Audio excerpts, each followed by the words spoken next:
Before we descend into the darkness, I want to ask a favour. If you enjoy this story, please use your hype points on this video. It helps the channel more than you possibly know. If you're listening on Spotify, leaving a review makes a massive difference. And if you'd like, comment what time it is and where in the world you're listening from. We absolutely love seeing where everyone is tuning in. And of course, if you enjoy the content, consider subscribing. Now let's begin. The Vajont Gorge cuts through the Italian Alps like a surgeon's incision, precise, clean, almost unnaturally straight. When you stand at certain points along the old roads that wind above it, you can see both walls of the canyon at once, rising nearly vertical from the water below, and the space between them seems barely wide enough to justify the engineering ambition that filled it. The reservoir created by the Vajont Dam in the late 1950s wasn't the largest in Europe, but it had a particular kind of elegance, a thin ribbon of impounded water stretching back into the mountains, held by a concrete arch that curved like a drawn bow between those narrow rock faces. The dam itself stood 262 metres high, among the tallest in the world at the time, and its designers spoke of it with the kind of pride reserved for structures that make geography negotiable. The towns around the reservoir existed in that peculiar state of alpine villages that have learned to live with engineering, half traditional, half modernised, conscious always of being small human settlements pressed between immense natural forces. Erto and Casso perched on slopes above the reservoir's northern edge, their houses arranged in the terraced fashion common to mountain communities, while Longarone sprawled more comfortably in the wider Piave Valley below the dam, a market town of several thousand people who had lived for generations with the river's rhythms. After the dam's completion, the relationship between these places shifted subtly. The reservoir became a fact of daily life, something you glanced at from windows or walked past on evening strolls, its level rising and falling according to seasonal needs and rainfall patterns that the power company tracked with increasingly sophisticated instruments. By the early 1960s, the dam had been operational for several years, and the initial wariness that accompanies any major alteration to a landscape had largely faded into routine. The concrete had weathered to a lighter grey. The waterline left mineral traces on the rock faces that changed position with the seasons. People knew the sound of the dam's spillways when they opened, the particular echo it made in the gorge. Fishermen had learned which parts of the new reservoir held fish and which remained barren. Children growing up in the valley couldn't remember clearly what the gorge had looked like before, when it had been just a river cutting through rock instead of this managed body of water that reflected the sky and made the whole canyon feel wider somehow, despite the narrowness of the gap. But the mountain, Mount Toc, rising on the southern side of the reservoir to a height of over 1,800 metres, had its own relationship with the engineering project, and that relationship was less settled than it appeared. The slope that descended from Toc's summit toward the water was steep even by alpine standards, a face of limestone and clay that geologists had examined during the dam's planning phases and declared stable enough. Stable enough, though, is a phrase that carries qualifications, and the qualifications themselves can be technical enough that they don't translate well into everyday conversation. The mountain's rock layers tilted toward the reservoir at an angle that looked, to the trained eye, almost like a ramp. Ancient landslides had shaped the slope in the distant past, leaving scars and deposits that told a story of periodic movement. But those events were remote enough, thousands of years remote, that they seemed more like geological trivia than warnings. In the months and years following the reservoir's first filling, Mount Toc began to offer small ambiguous signals that something about its equilibrium had changed. The signals weren't dramatic. A few cracks appeared in the ground near the peak, hairline fractures that widened incrementally over weeks. Instruments planted in the slope, extensometers designed to measure minute movements, began recording shifts. The movements were measured in millimeters at first, then centimetres, following patterns that seemed to correlate with the reservoir's water level. When the water rose, the mountain moved slightly. When it fell, the movement sometimes slowed or stopped. The correlation was clear enough to note, ambiguous enough to debate. Engineers and geologists came to study the slope, walking transects with notebooks and cameras, taking core samples, setting up additional monitoring equipment. Their reports accumulated in files, each one adding detail to a picture that remained stubbornly unclear in its implications. Yes, the mountain was moving. No, the movement wasn't necessarily catastrophic. Slopes can creep for decades, centuries even, without collapsing. The question was whether this particular movement represented a stable creep or the prelude to something larger. The question was complicated by the fact that large-scale slope failures don't announce themselves according to predictable schedules. They can accelerate suddenly, or they can continue at slow rates indefinitely. Reading the mountain required interpreting data that didn't come with clear thresholds between safe and unsafe. By 1963, the monitoring had become more intensive. The company managing the dam, SAID, Società Adriatica di Elettricità, was aware that Mt. Toc's behaviour warranted attention. They had increased the frequency of measurements, installed more instruments, and commissioned additional studies. But awareness and alarm are different states, and the distance between them can be crossed in ways that feel reasonable at each individual step, but prove inadequate in retrospect. The movement rates, while increasing, still fell within ranges that seemed manageable.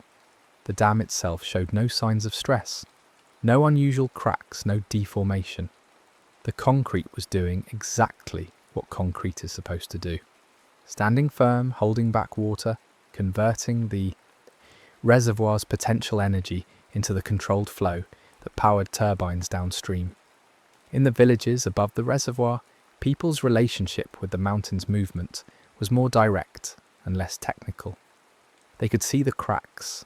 They heard sounds at night, deep grinding noises that didn't match the familiar acoustics of wind or settling snow, sounds that seemed to come from inside the earth. Some residents of Erto and Casso reported small tremors, vibrations felt through floors and walls that didn't correspond to any recorded earthquakes. Trees on the upper slopes began to lean at odd angles, and a few that had stood straight for decades toppled over for no apparent reason. These observations circulated as conversation, not data, and they carried the weight that direct experience has for people who live in a place intimately enough to notice when it changes. The gap between local knowledge and expert assessment is a common feature of disaster stories, and it was present, here in its typical form. The engineers had their measurements and models, their professional obligation to distinguish between genuine threats and the kind of ambient worry that attaches to any large-scale engineering project. The locals had their sensory familiarity with the landscape, their intuitive sense that something was wrong, and their lack of technical authority to translate that sense into language that would compel action. Both perspectives contained truth. Both had blind spots. The engineers were right that movement alone didn't guarantee collapse.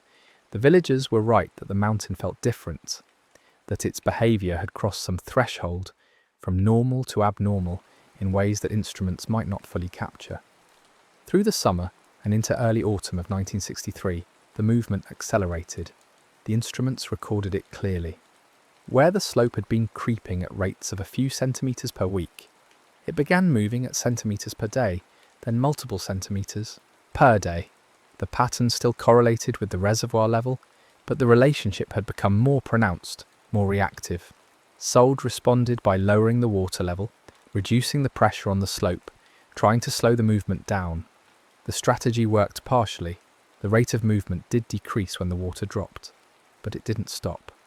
The mountain continued to shift, now seemingly independent of the immediate reservoir conditions, as if some internal structure had been compromised enough that stability couldn't be restored simply by reversing the external factors that had contributed to its loss.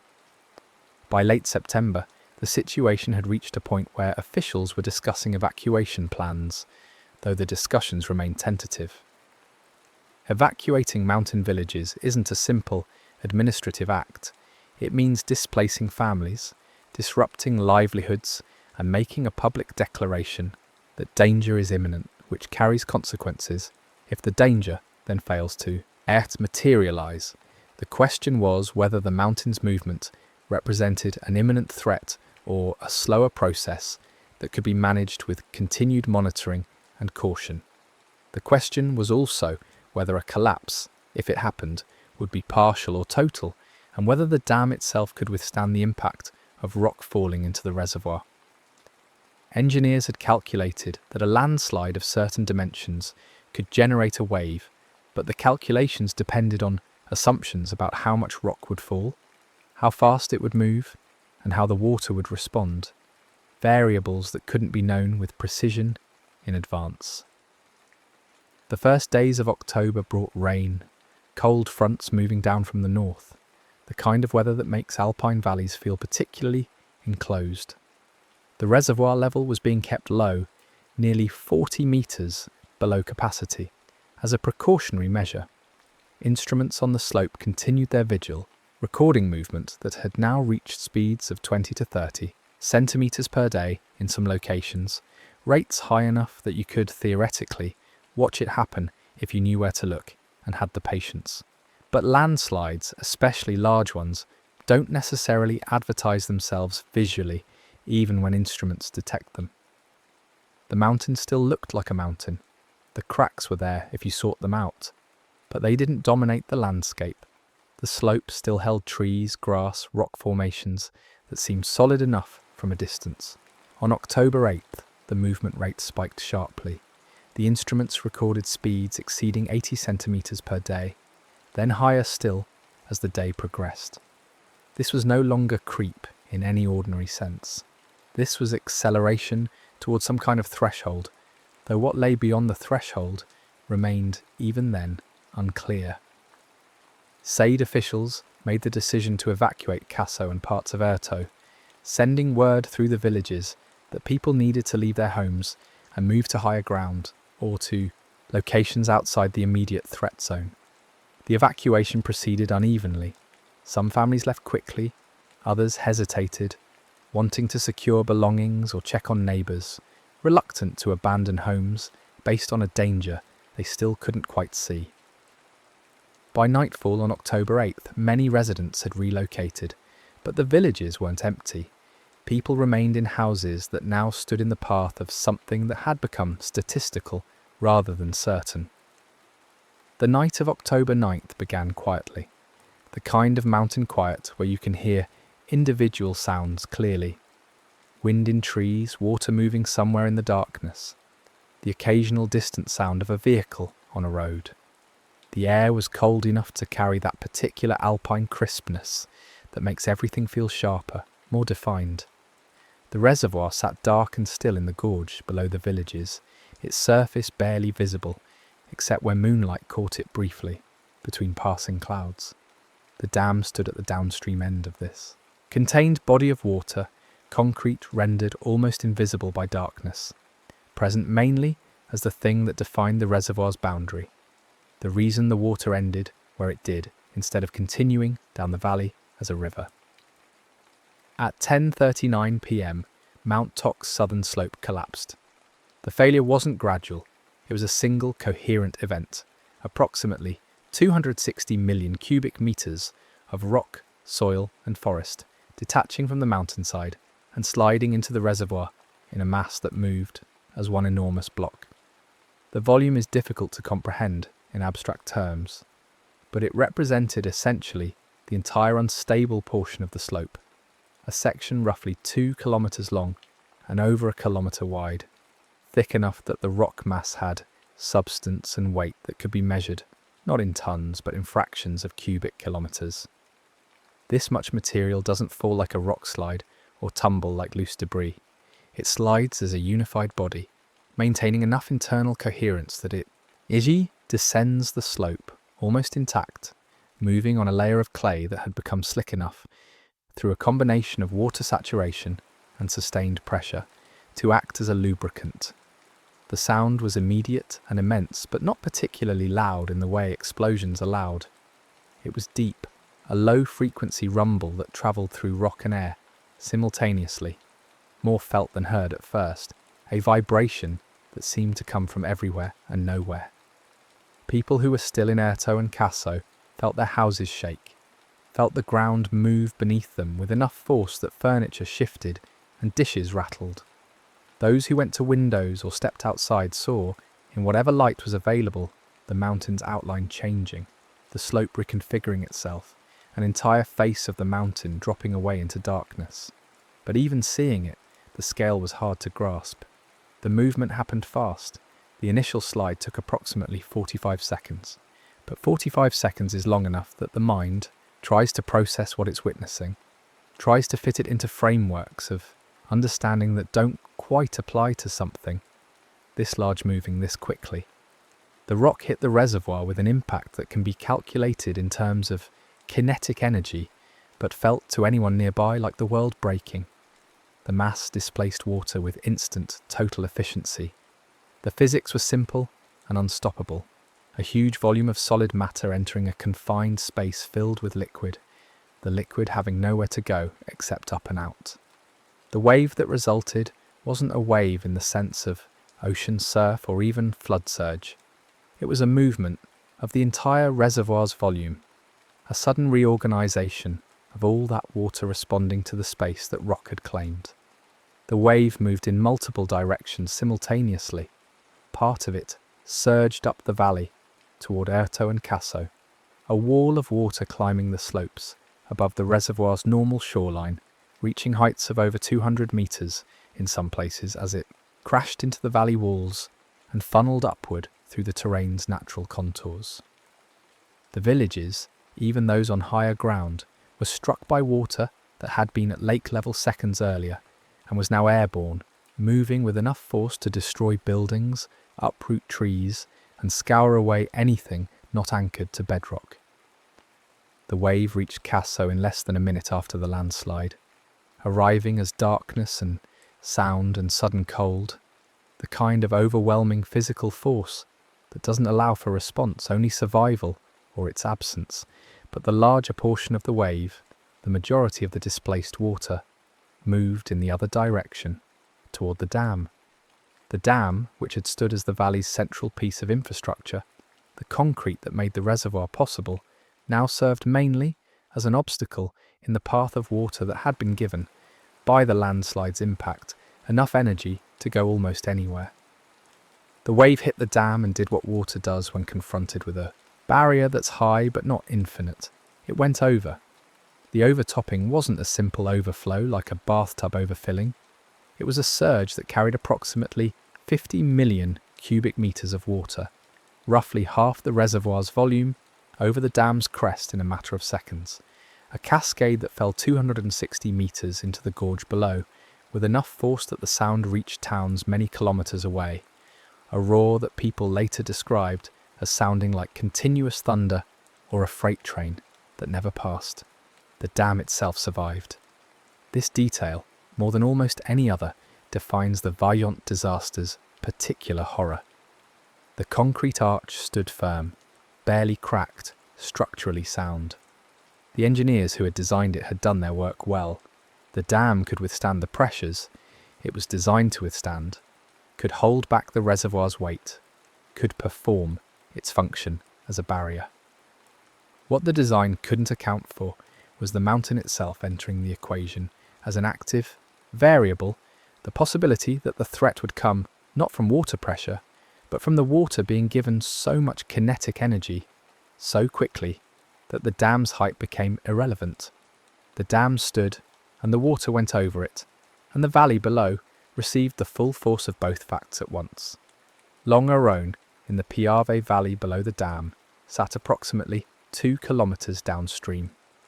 The town had roughly 4,000 residents on the night of October 9th, most of them in their homes, as the hour approached 11 p.m. It was a Wednesday, late enough in the evening that businesses were closed and streets were mostly empty. the kind of quiet that characterizes small towns on weeknights. The Piave River ran through the valley as it always had, a familiar presence, high with autumn rain, but nothing unusual, nothing that suggested the river's normal behaviour was about to become catastrophically abnormal.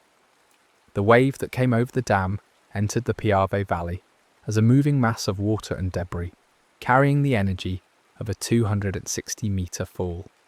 It wasn't river water anymore, wasn't even really a flood in the conventional sense. It was the contents of a reservoir arriving all at once, compressed into seconds instead of distributed across seasons. The front of the wave reached Longarone in approximately 3 minutes after the landslide, moving at speeds that later calculations estimated at over 100 kilometers per hour at points. This velocity, combined with the volume, meant that the wave didn't rise gradually or announce itself with preliminary flooding. It arrived as a moving wall, visible only as an absence of whatever had been there before. Streetlights vanishing, the sound of the river suddenly magnified into something incomprehensible, and then darkness filled with force. The town's position in the valley meant it took the impact almost directly. Buildings constructed of brick and stone, houses that had stood for generations, commercial structures built to modern standards, all encountered forces they hadn't been designed to resist.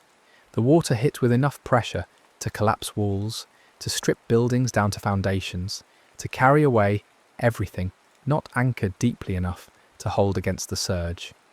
The debris carried by the wave, rock, mud, trees, pieces of structures already destroyed upstream, added to the destructive force, turning the water into a grinding, abrading mass that didn't just flood, but scoured, removing rather than merely covering.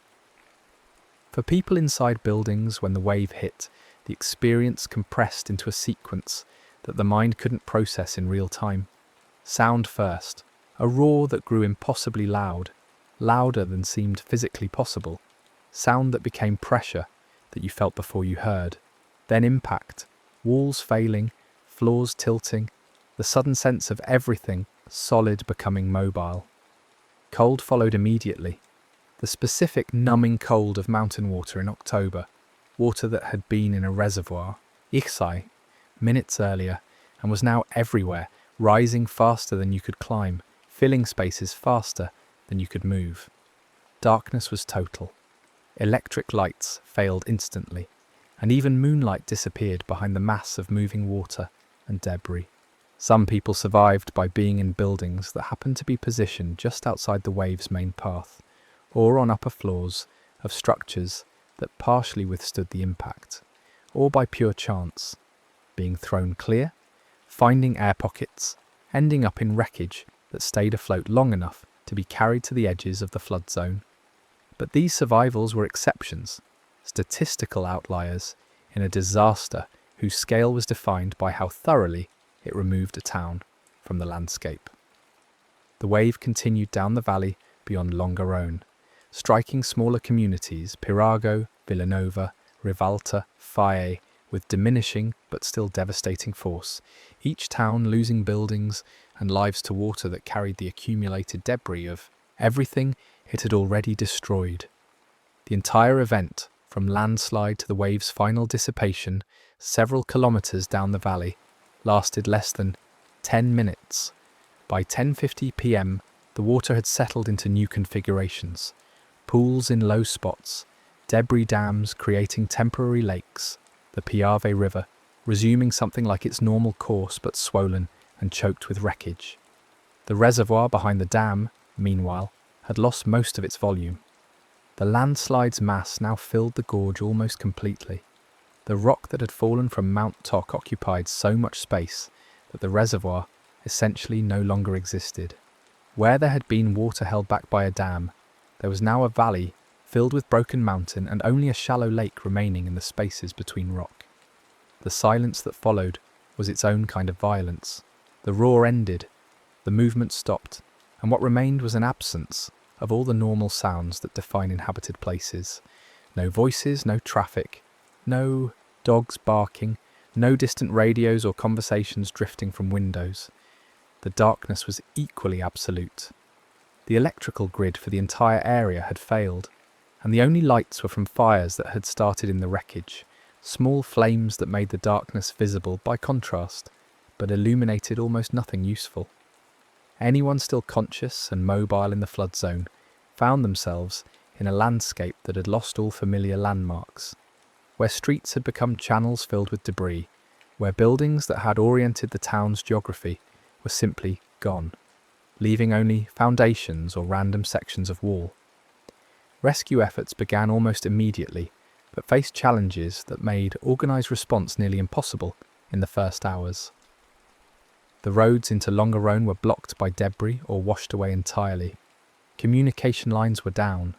The scale of what had happened wasn't clear to anyone except those who had experienced it directly, and most of those people were either dead or too disoriented to provide coherent reports. Initial responders came from nearby towns that had felt the ground shake or heard the inexplicable roar and came to investigate, arriving to find a scene that defied immediate comprehension. A valley that looked like it had been scraped clean, mud and wreckage where a town should be, and the pervasive smell of disturbed earth and broken things. As word spread through the region, the response scaled up. Soldiers, firefighters, civil defence workers, and volunteers converged on the valley from across northern Italy. By dawn on October 10th, the first organised search and rescue teams were working through the wreckage, looking for survivors, marking bodies for later recovery, trying to establish some sense of order in chaos. The work was slow and dangerous. Debris piles were unstable, water still pooled in unpredictable places, and the risk of secondary collapses or further flooding remained. The searchers moved carefully, calling out, listening for responses, digging when they found signs of life, or when survivors' accounts suggested someone might be trapped in a particular location. The survivors they found in those first hours were typically people who had been caught in the wave's periphery rather than its centre, or who had managed through extraordinary luck to find air and survive the initial impact and the cold.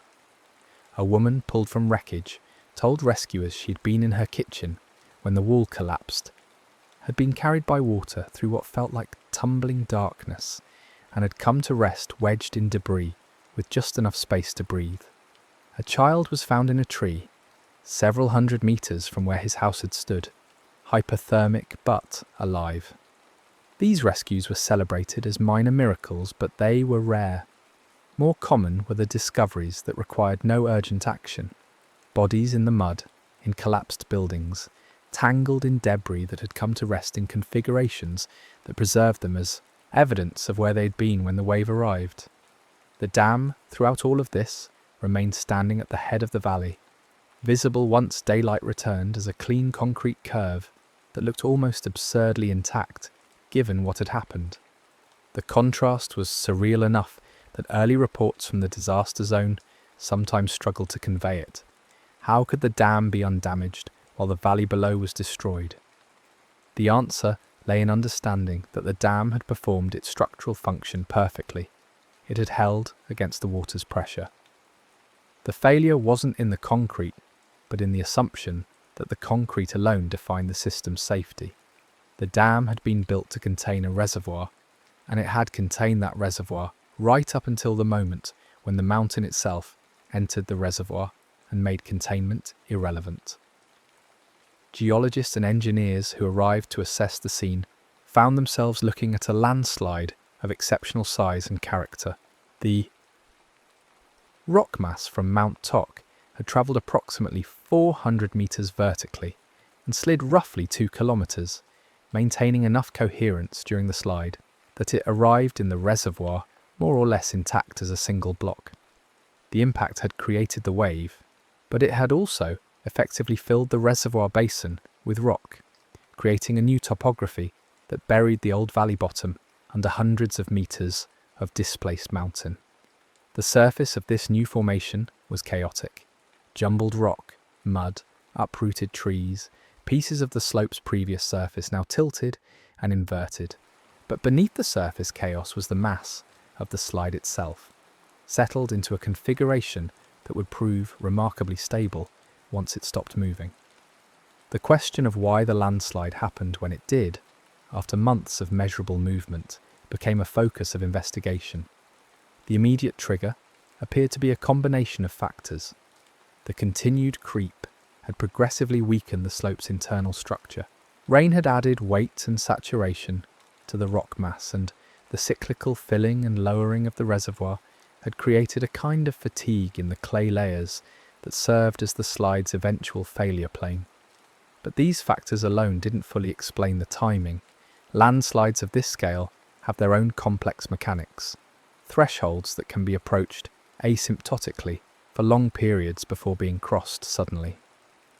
The mountain had been moving for years, accelerating for months, and then on the night of October 9th, something shifted enough that the entire unstable mass let go at once. In the days following the disaster, as rescue operations continued and the death toll climbed, attention turned increasingly to questions of responsibility and warning. The movement of Mount Tok hadn't been secret. It had been monitored, measured, discussed in technical reports and management meetings. Sade had lowered the reservoir level in response to the movement, had installed more instruments, had even begun evacuating villages in the final days before the collapse. But these actions, while not nothing, hadn't been sufficient to prevent the disaster or to adequately protect the population downstream. Longarone had received no warning, no evacuation order, no alert that would have given its residents time to leave the valley before the wave arrived. The assumption had been that the dam would protect the downstream communities, that whatever happened with the mountain, the concrete barrier would prevent catastrophic flooding. Survivors and the families of victims struggled with this realization that the danger had been known, that experts had been watching the mountain move, that decisions had been made about what levels of risk were acceptable and what warnings were necessary, and that these decisions had somehow led to thousands of people being in the path of a disaster that killed them without warning. The anger was complicated by the fact that the disaster's mechanism had been in some sense unprecedented. Large landslides into reservoirs had happened before, but none quite like this. None that had displaced enough water with enough force to overtop a dam this high and destroy a town this completely. The uniqueness didn't excuse the failures of warning and protection, but it did complicate the assignment of blame. The death toll, as it was compiled over the following weeks, reached 1,117 people.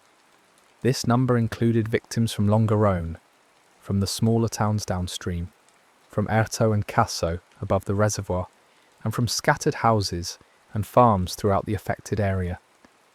The count was complicated by the fact that many bodies were never recovered, either buried under rock too deep to excavate, or carried so far down the valley that they were never found, or rendered unidentifiable by the violence of the wave's passage.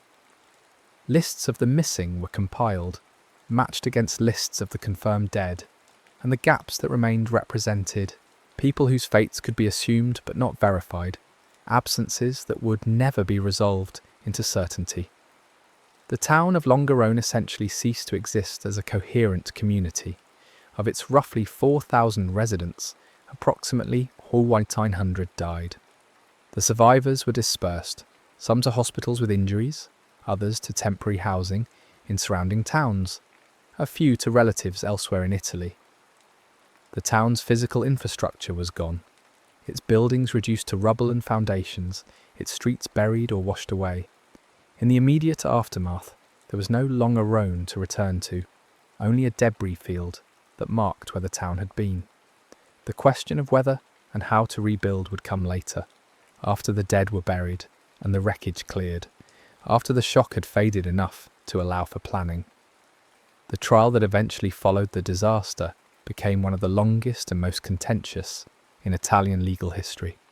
Prosecutors brought charges against engineers and officials, from Sada, arguing that they had failed to adequately warn the population, despite knowing the risks, that they had prioritised the economic value of the reservoir over public safety, that their actions constituted a form of criminal negligence. The defence argued that the disaster had been unprecedented and unforeseeable, that the decisions made had been reasonable given the information available at the time, that hindsight was being used to criminalise what had been legitimate engineering judgment. The trial lasted years, heard from hundreds of witnesses, and examined thousands of pages of technical documentation before reaching verdicts that satisfied almost no one. Some defendants convicted of relatively minor charges, others acquitted, and the fundamental question of whether the disaster could have been prevented left unresolved in any definitive way.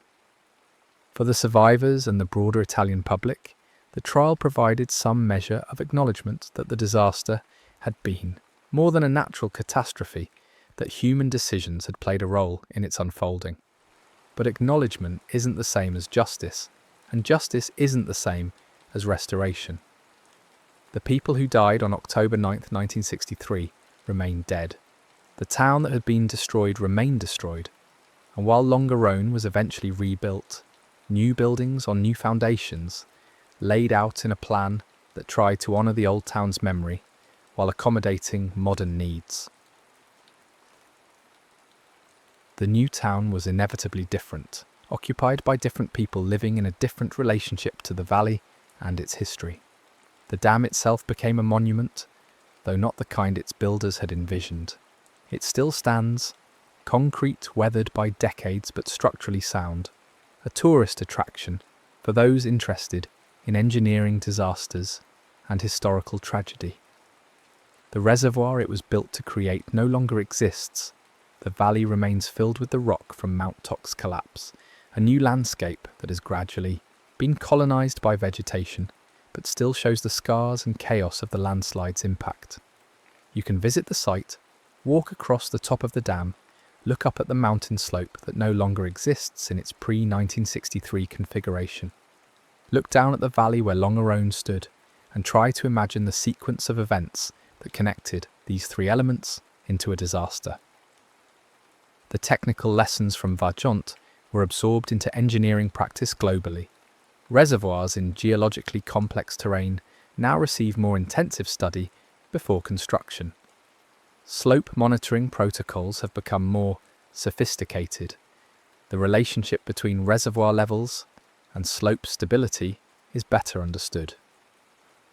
Dam safety regulations include more explicit consideration of landslide risks and the potential for waves to overtop even structurally sound barriers. These improvements are real and meaningful. Disasters since Vajont have been prevented by engineers who learned from what happened in that Italian valley. But the improvements also carry the implicit acknowledgement that Vajont's victims paid the price for knowledge that came too late for them. What remains most haunting about the Vajont disaster isn't the scale of the death toll, though that's certainly part of it, nor the drama of the landslide and wave, though those elements are striking enough. It's the peculiar character of the disaster as something that was both sudden and slow, both surprising and telegraphed. The mountain moved for months, providing ample evidence that something was wrong. The instruments recorded it, the experts discussed it, the villagers felt it in their homes and saw it in the landscape. The danger existed in a space between certainty and uncertainty, known enough to worry about, but not definitively understood enough to compel the most drastic responses. And then, on a quiet October night, the uncertainty resolved itself in the worst possible way, and everyone who had been living in that space between knowledge and action found themselves on one side or the other of a line that had been crossed in seconds. The people of Longarone went to sleep on October 9th in a town that felt safe enough. They were downstream from a dam that had been built by experts, that stood as evidence of human ability to control natural forces. They had no particular reason to think that night would be different from any other. The mountain's movement, happening kilometres away and mostly out of sight, wasn't their concern. It was something for engineers to worry about, for instruments to measure, for officials to manage. This delegation of worry is reasonable. It's how modern society functions. We trust experts to monitor threats, institutions to respond appropriately, infrastructure to perform as designed. And most of the time, this trust is warranted. Most nights are like other nights. Most structures do perform as designed. Most warnings that are issued turn out to have been necessary, or at least defensible. But the gap between most and all is where disasters live. The Vajont disaster happened in that gap, in the space where expert knowledge was real but incomplete, where warnings were given but not to everyone who needed them, where infrastructure performed perfectly at its designed task, but the task turned out to have been defined too narrowly. The dam held. The mountain fell.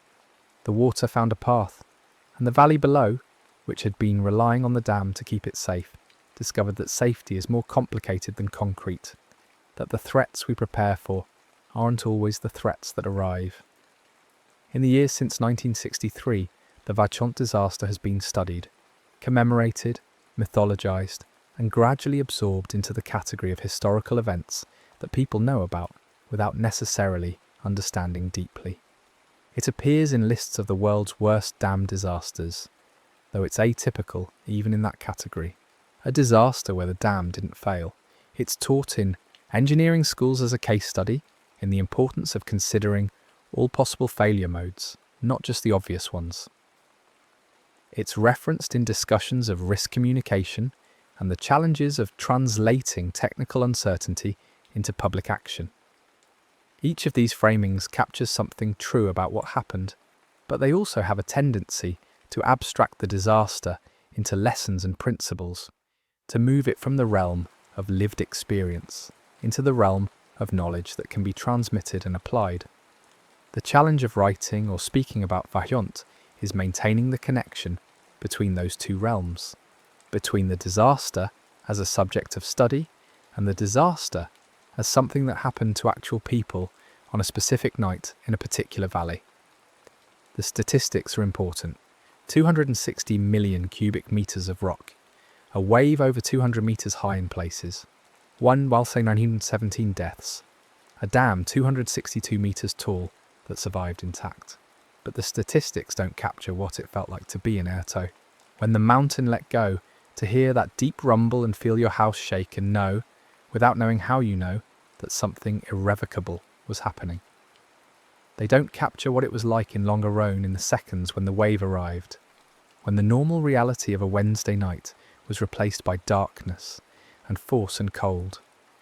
They don't capture the morning after, when rescuers found a valley that looked like it had been edited, where entire sections of the landscape had been removed and replaced with chaos. One of the survivors from Longarone, interviewed decades later, described the sound of the wave as something that made you understand what the word roar really meant.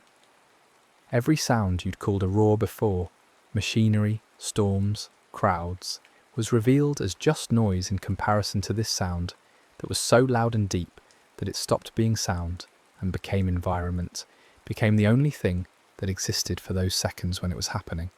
She said, you couldn't think. While it was happening, couldn't really be scared in any normal way, because the part of your mind that processes fear couldn't function under those conditions. The fear came later, after you survived, when you had time to understand what you'd survived and how close you'd come to not surviving, and then it stayed with you. A background presence that changed how you experienced ordinary things like rain or rivers, or even the sound of wind in trees. Another survivor, from Casso, described walking through the village the next morning and seeing houses that had been sheared in half by the wave, rooms open to the air like dollhouses, furniture still in place but coated in mud, everything rendered strange and uninhabitable. He remembered finding his neighbour's kitchen table on a hillside hundreds of metres from where the house had stood, the table intact and recognisable, surrounded by debris that had once been other people's homes and lives. The randomness of what survived and what didn't felt, he said, like it should mean something, like there should be a pattern you could understand that would explain why this object made it through intact while other, similar objects were destroyed. But there was no pattern, just physics and chance, and learning to live with that randomness, with the knowledge that survival and death in the disaster had been mostly arbitrary, was its own kind of trauma. The memorials built in the years after the disaster tried to create spaces for grief and remembrance that could contain this kind of experience. In Longarone, a cemetery was established for the victims, with rows of simple markers bearing names and dates, and a larger monument featuring a sculpture of a mother and child. In Erto, a museum was eventually created in one of the buildings that survived, filled with photographs from before the disaster, artifacts recovered from the wreckage, and displays explaining the geological and engineering context. These spaces serve important functions. They give survivors and relatives a place to visit. They educate visitors about what happened. They ensure that the disaster remains in public memory rather than fading into obscurity. But memorials also freeze the disaster at a particular moment, creating a version of the event that can be visited and understood in ways that the actual lived experience never was. The museum's explanations make sense of the landslide's mechanics in ways that probably would have been impossible for anyone experiencing it in real time. The cemetery's ordered rows impose a kind of structure on deaths that were chaotic and sudden. This isn't a criticism of memorials. They're doing what memorials do, which is to take experiences that are overwhelming and traumatic and make them accessible to memory and contemplation. But it's worth noting the gap between the memorial and the thing being memorialized, between the quiet space where you can stand and reflect, and the valley as it was on the night of October 9th, when reflection wasn't possible and quiet was the last thing anyone would have used to describe the environment. The mountain itself, or what's left of it, looms over all of these attempts at commemoration and understanding. Mount Tok is still there, diminished by the volume of rock that slid away, but still a significant peak, still defining the valley's southern edge. The scar from the landslide is visible from various vantage points. A lighter coloured expanse where the slope's surface layer was stripped away, a face that's steeper and more raw than the surrounding terrain. Over the decades since 1963, vegetation has begun to reclaim the scar, but it's still obvious where the mountain is newer, where the rock exposed by the landslide hasn't had time to weather and accumulate the biological layers that make old slopes look soft and established. Looking at that scar, knowing what it represents, creates a strange temporal compression. The landslide itself lasted less than a minute. The mountain's movement leading up to it lasted months, maybe years if you count the subtle shifts that began as soon as the reservoir first filled. The consequences, the deaths, the destroyed towns, the trials, the trauma, have lasted decades and will last as long as anyone remembers what happened. All of these durations exist simultaneously in the landscape. The instant of collapse, the slow lead up, the long aftermath, all compressed into a geological feature that you can see from a distance and recognise as abnormal, but which doesn't, on its own, convey the human dimensions of what occurred. This compression of timescales is part of what makes the Vajont disaster difficult to hold in mind completely. It's a story that requires attention to both the immediate and the gradual, to the seconds when everything changed and the months when change was accumulating, but could still, theoretically, have been stopped or redirected. It requires thinking about the mountain's geology operating on timescales of thousands of years, the ancient landslides that had shaped the slope, the slow tilting of rock layers, and about the dam's construction happening over a handful of years in the 1950s, and about the reservoirs filling and lowering happening seasonally, and about the final acceleration of the landslide happening over hours, and about the wave itself happening over minutes. Each timescale is necessary to understand what happened, but they don't fit together easily into a single narrative. The disaster is also difficult to hold in mind because it violates certain expectations about how engineering failures should work. We expect dams that fail to show cracks, to leak, to give some sign of structural inadequacy before they collapse. The Vajont Dam showed no such signs. It was, by all engineering measures, a successful structure. We expect disasters to have clear villains or obvious mistakes, decisions that are unambiguously wrong and could have been, obviously, avoided. The decisions made about Vajont were more complicated than that. They were judgments made under uncertainty, balances struck between competing concerns, interpretations of data that could be read multiple ways. This doesn't absolve anyone of responsibility, but it does make the assignment of responsibility more complex than simply pointing to a clear error and saying, that shouldn't have been done. Perhaps the most difficult aspect of understanding Vajont is accepting that the disaster was both preventable and, in some sense, not obviously so at the time. With hindsight, we can see the warning signs clearly, can trace the sequence of decisions that led to thousands of people being in danger, can identify points where different choices might have changed the outcome. But hindsight is a form of knowledge that people living through events don't have access to.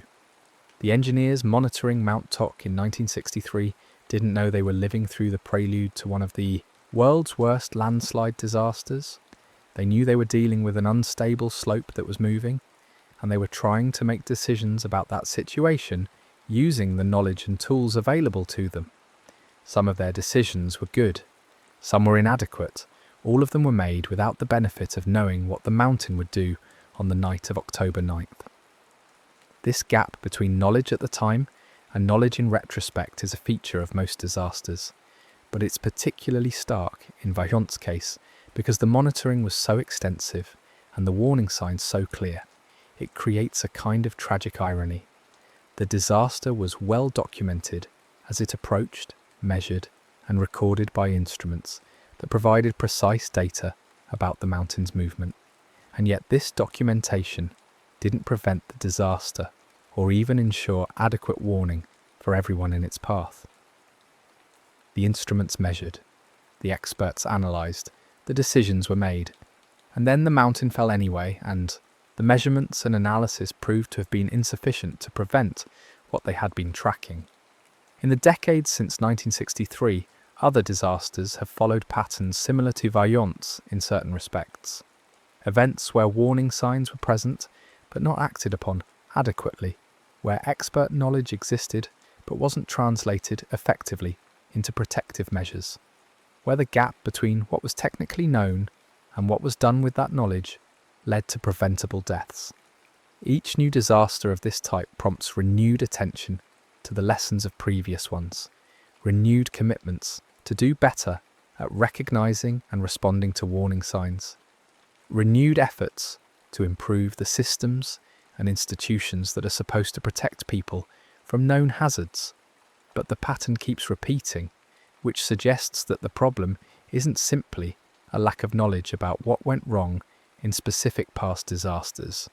It's something more systemic, about how organisations make decisions under uncertainty, about how individuals and institutions weigh competing priorities, about the human tendency to normalise risk when it doesn't immediately manifest as harm.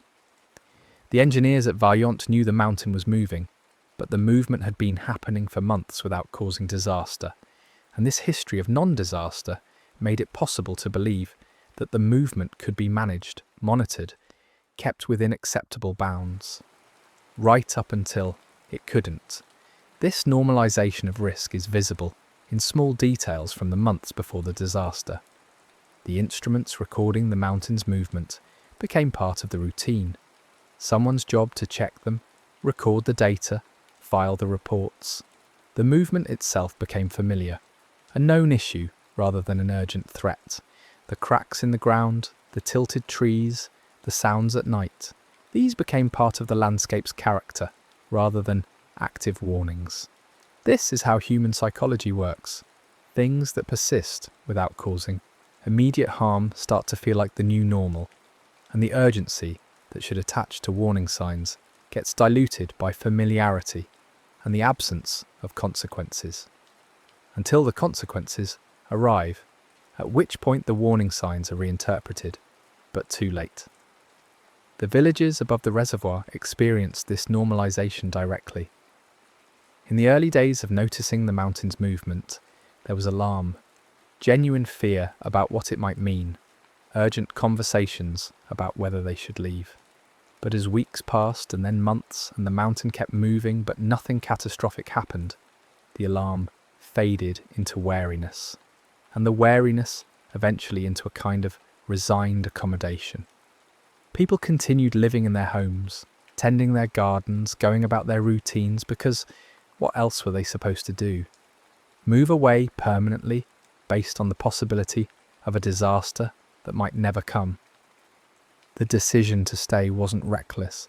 It was a reasonable response to an ambiguous situation, a choice to continue living rather than to let fear dictate every action.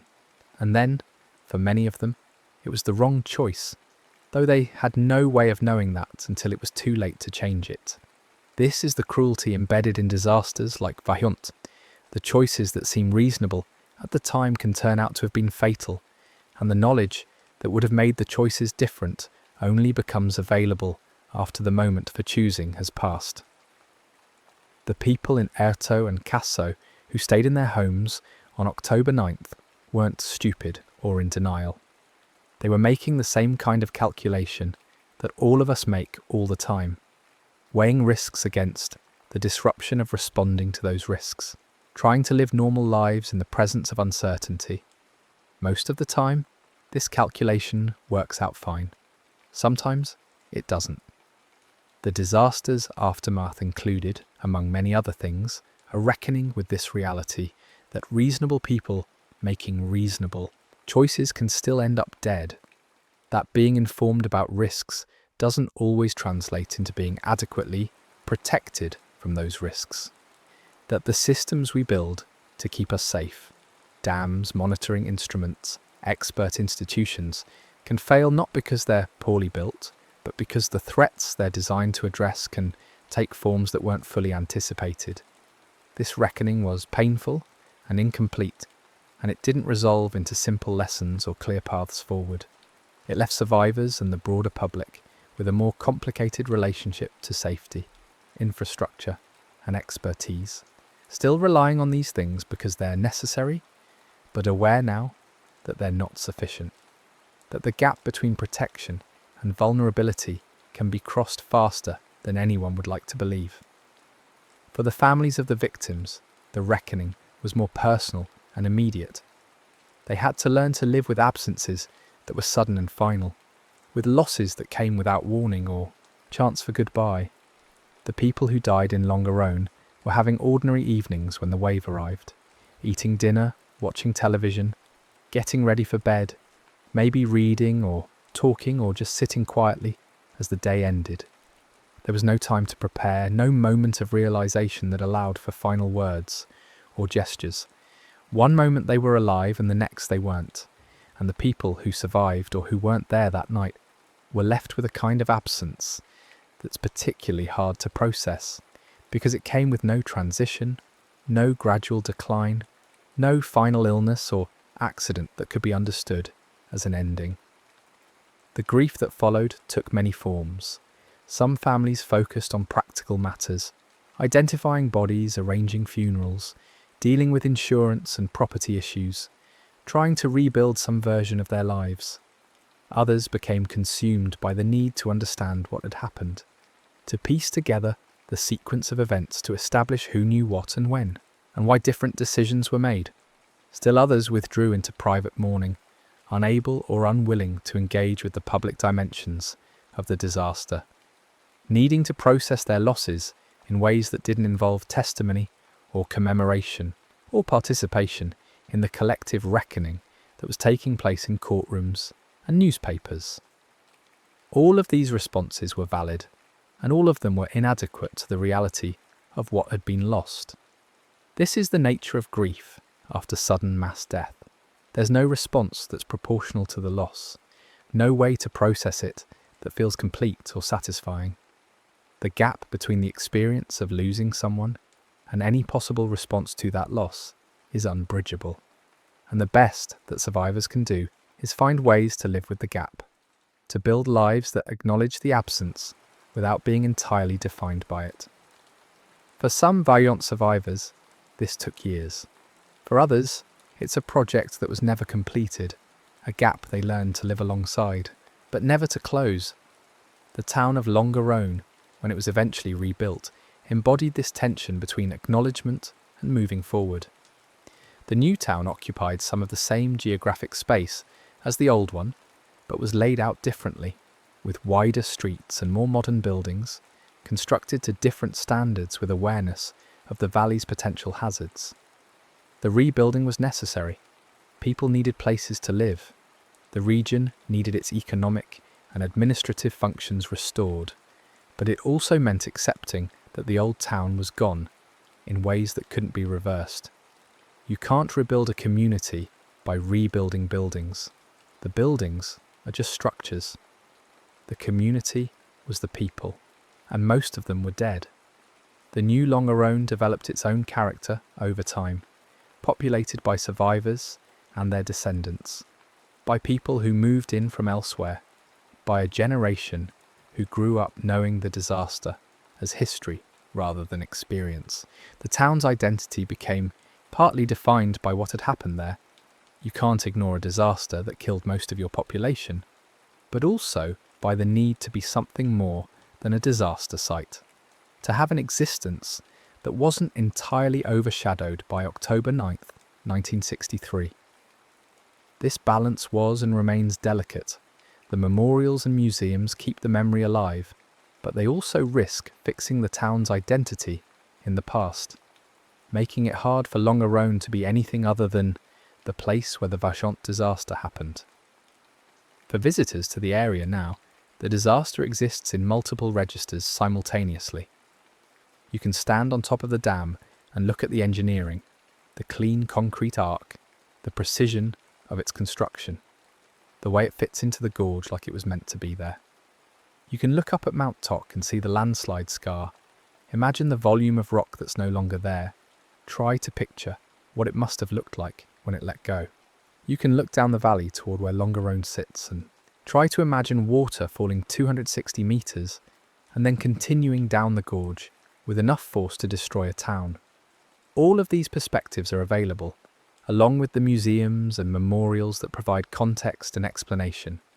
But the disaster itself, the actual experience of being there when it happened, remains inaccessible, knowable only through survivor testimony and forensic reconstruction, never fully graspable by people who weren't present. This is true of all historical events, but it's particularly acute for disasters, where the extremity of the experience creates a kind of experiential gap that can't be crossed by description or imagination alone.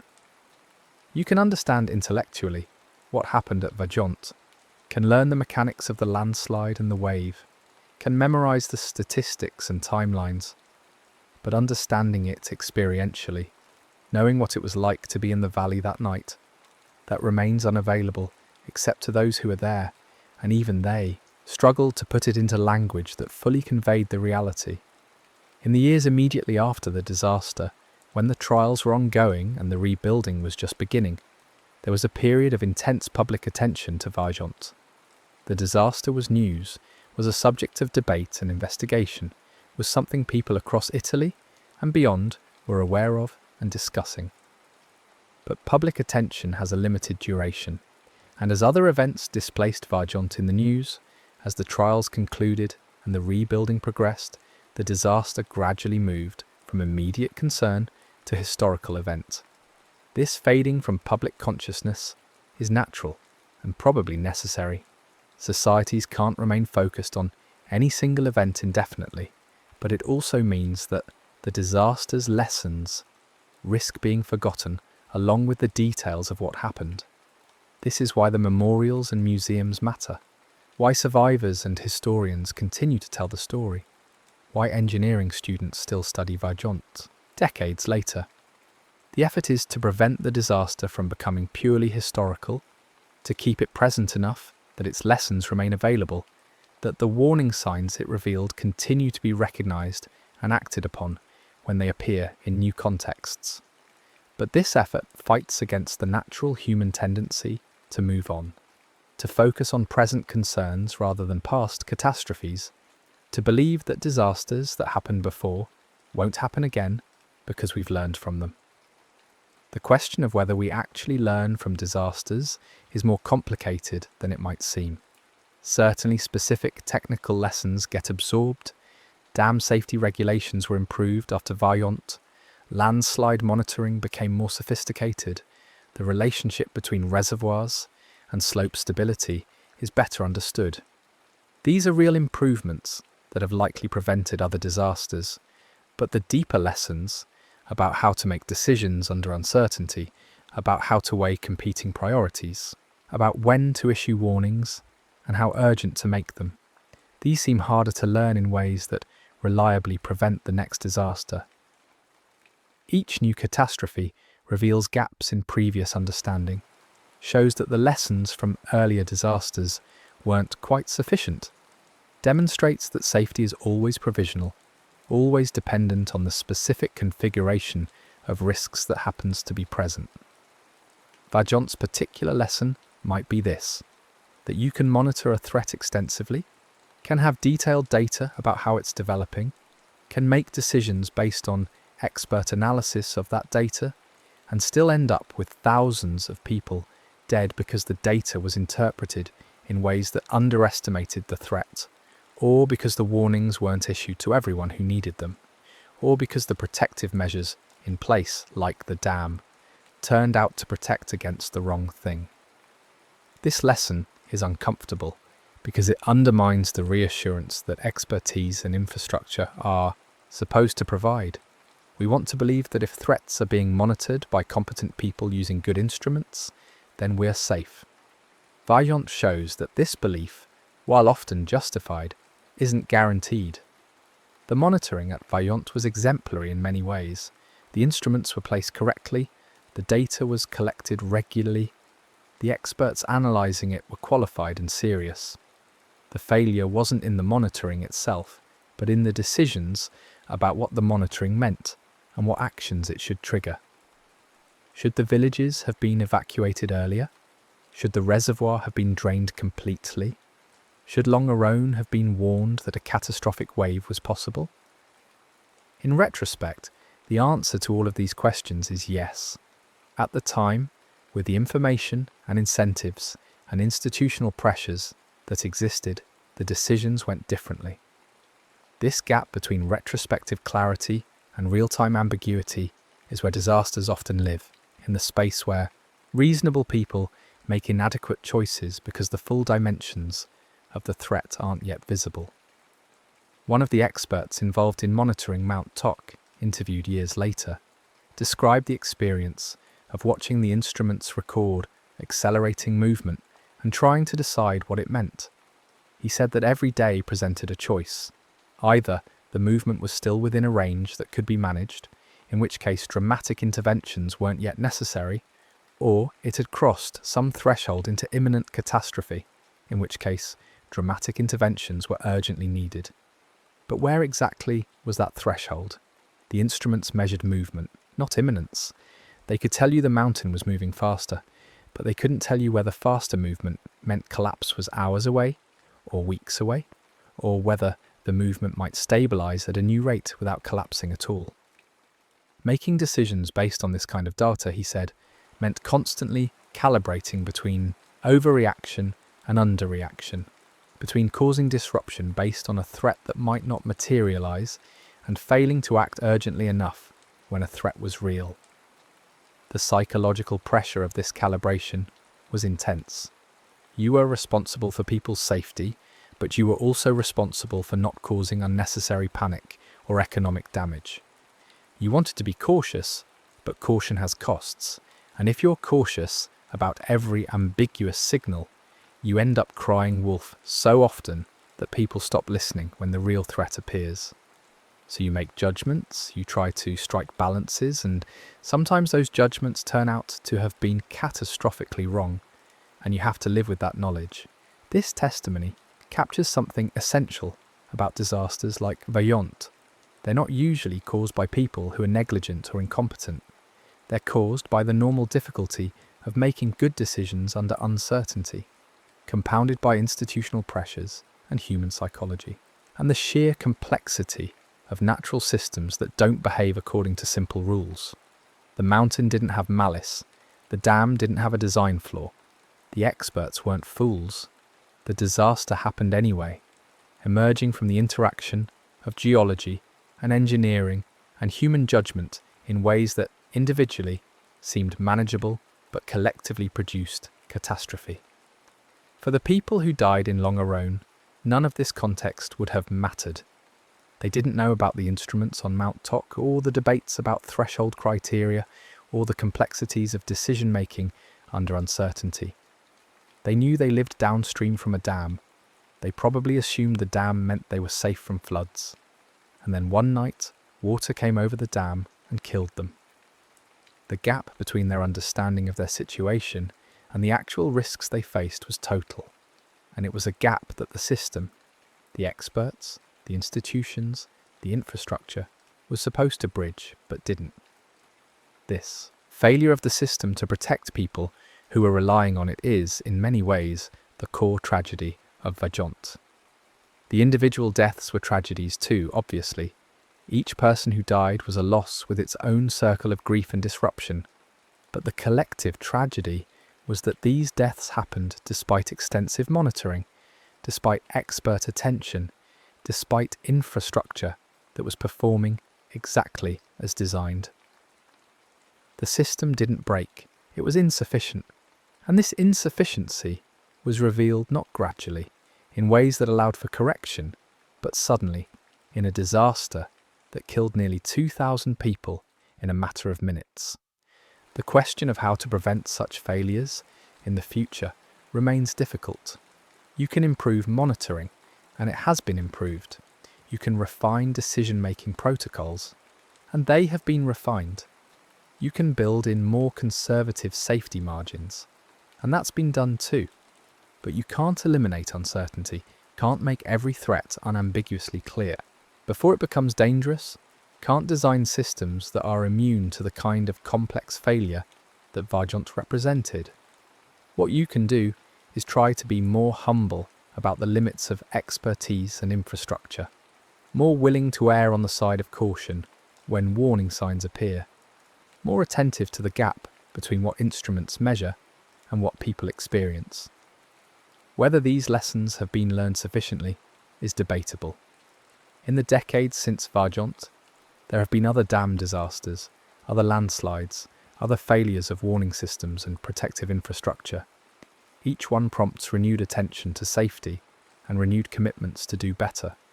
And each one also reveals that doing better is harder than it sounds, that the distance between knowing what should be done and actually doing it remains significant.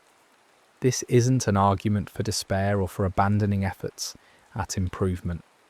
It's just an acknowledgement that safety is always incomplete, always provisional, always dependent on getting a complex array of things right simultaneously, and that the margin for error is sometimes smaller than we'd like to believe.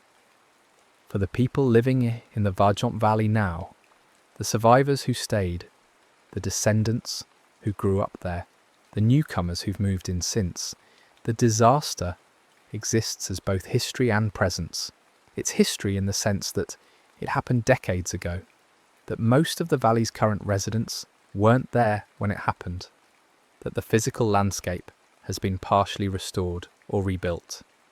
But it's present in the memorials and museums, in the stories that get told, in the way the valley's geography is understood and discussed, in the awareness that this is a place where something terrible happened and could theoretically happen again, though the specific configuration of threats that existed in 1963 no longer does. Living in the shadow of a disaster site requires a particular kind of psychological accommodation. You have to acknowledge what happened.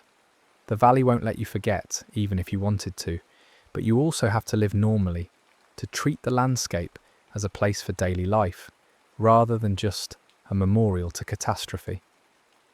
This balance is similar to what survivors of the disaster itself had to achieve, finding ways to move forward while carrying the knowledge of what they'd experienced.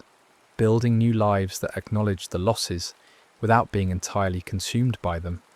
It's a difficult balance, and it gets struck differently by different people, with some leaning more toward remembrance and others more toward moving on, but all of them negotiating the presence of the past in their present lives.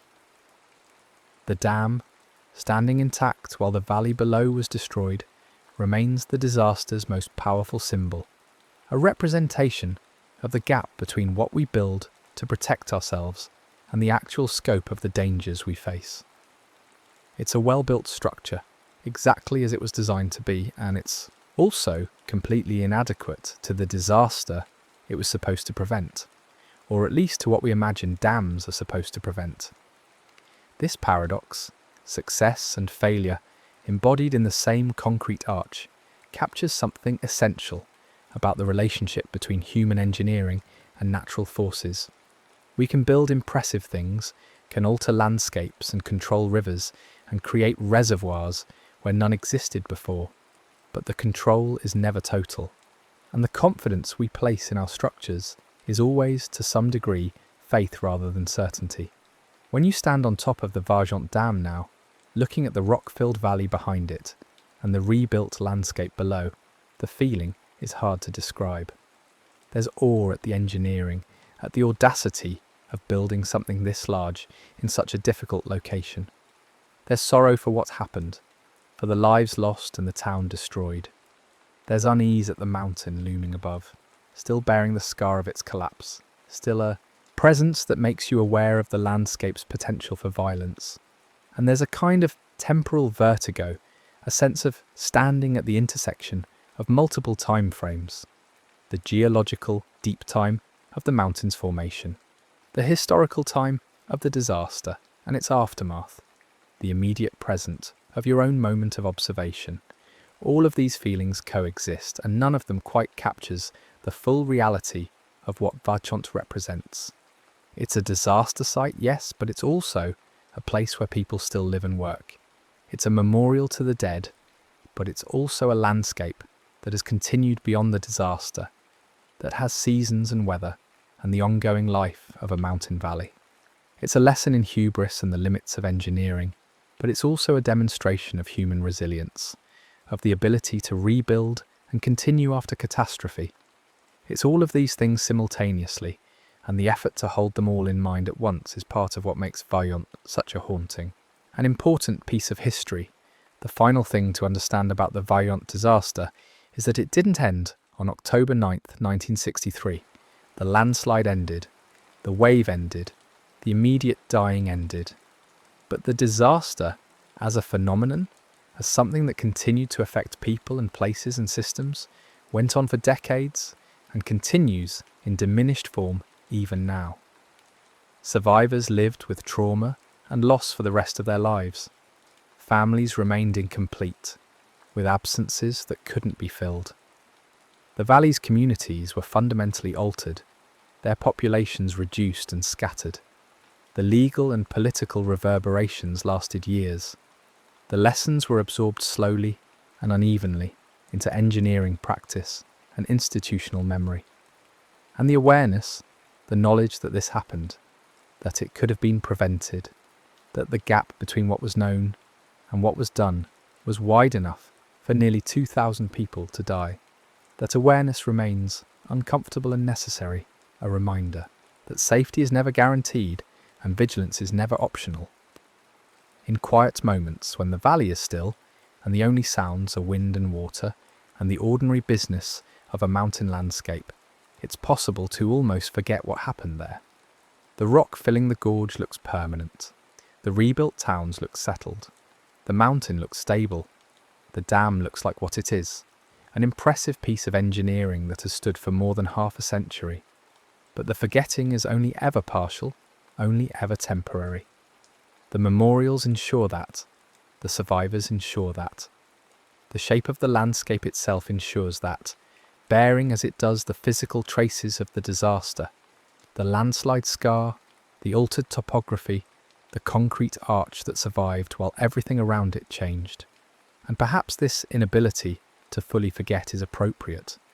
Perhaps the valley should carry the marks of what happened there, should resist complete normalization, should retain enough strangeness to remind visitors and residents alike that the ground beneath their feet has a history, that the structures humans build are impressive but not invincible, that the mountains that seem so permanent are capable of sudden, catastrophic movement. Perhaps the unease that comes from being in the Vajont Valley, from seeing the dam and the scarred mountain and the rebuilt towns, is a useful unease, a reminder that the world is less stable than it appears, that disasters can emerge from the intersection of natural forces and human decisions, that the price of safety is not just good engineering, but constant attention to the gap between what we think we know and what we actually know. The valley is quiet now. The dam stands, the mountain has been still for decades, and somewhere in that stillness is the memory of October 9th, 1963, when the mountain moved and the water followed, and nearly 2,000 people died because the systems designed to protect them were insufficient in ways that no one fully understood until it was too late. The memory persists not as accusation or a simple lesson, but as a kind of presence, a weight the valley carries, a knowledge that can't be unlearned, a reminder that engineering and expertise and infrastructure, for all their value, are never quite enough to guarantee that tomorrow will resemble today, that the night will pass quietly, that the valley will remain a safe place to sleep. The next story is about to begin. Please relax and enjoy. The Sierra Nevada stands quiet tonight, the way it has stood for thousands of years, peaks carved by ice and time, valleys holding snow like a cupped hand holds water. If you were to walk these mountains now, in daylight, you would see granite faces that catch the sun, forests of pine and fir that smell clean and sharp, meadows that turn gold in autumn. At night, the temperature drops fast. The air becomes a different substance, thin and cold, pressing against your skin like a question you haven't answered yet. The mountains don't move, they don't need to. They simply wait, patient and indifferent, while seasons pass and weather arrives in waves, rain then snow, then the deep accumulation that changes the shape of everything. This is a place that remembers, though not in words. The snow remembers by melting. The trails remember by vanishing. The trees remember by growing around what blocks them, slow and stubborn. And if you listen carefully, if you let yourself settle into the rhythm of wind through branches and the distant sound of water finding its way downhill, you might sense the weight of a particular winter, one that arrived early and stayed long, one that turned a difficult journey into something else entirely. In the spring of 1846, the idea of California felt like open space on a map, a place where land was available and weather was mild, and a person could start over if they were willing to work.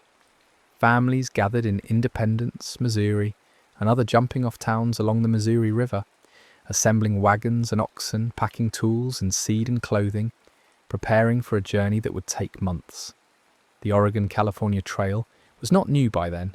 People had been moving west for years, and while the trip was hard, everyone knew it was hard, it had a rhythm to it, a known sequence of landmarks and river crossings and mountain passes.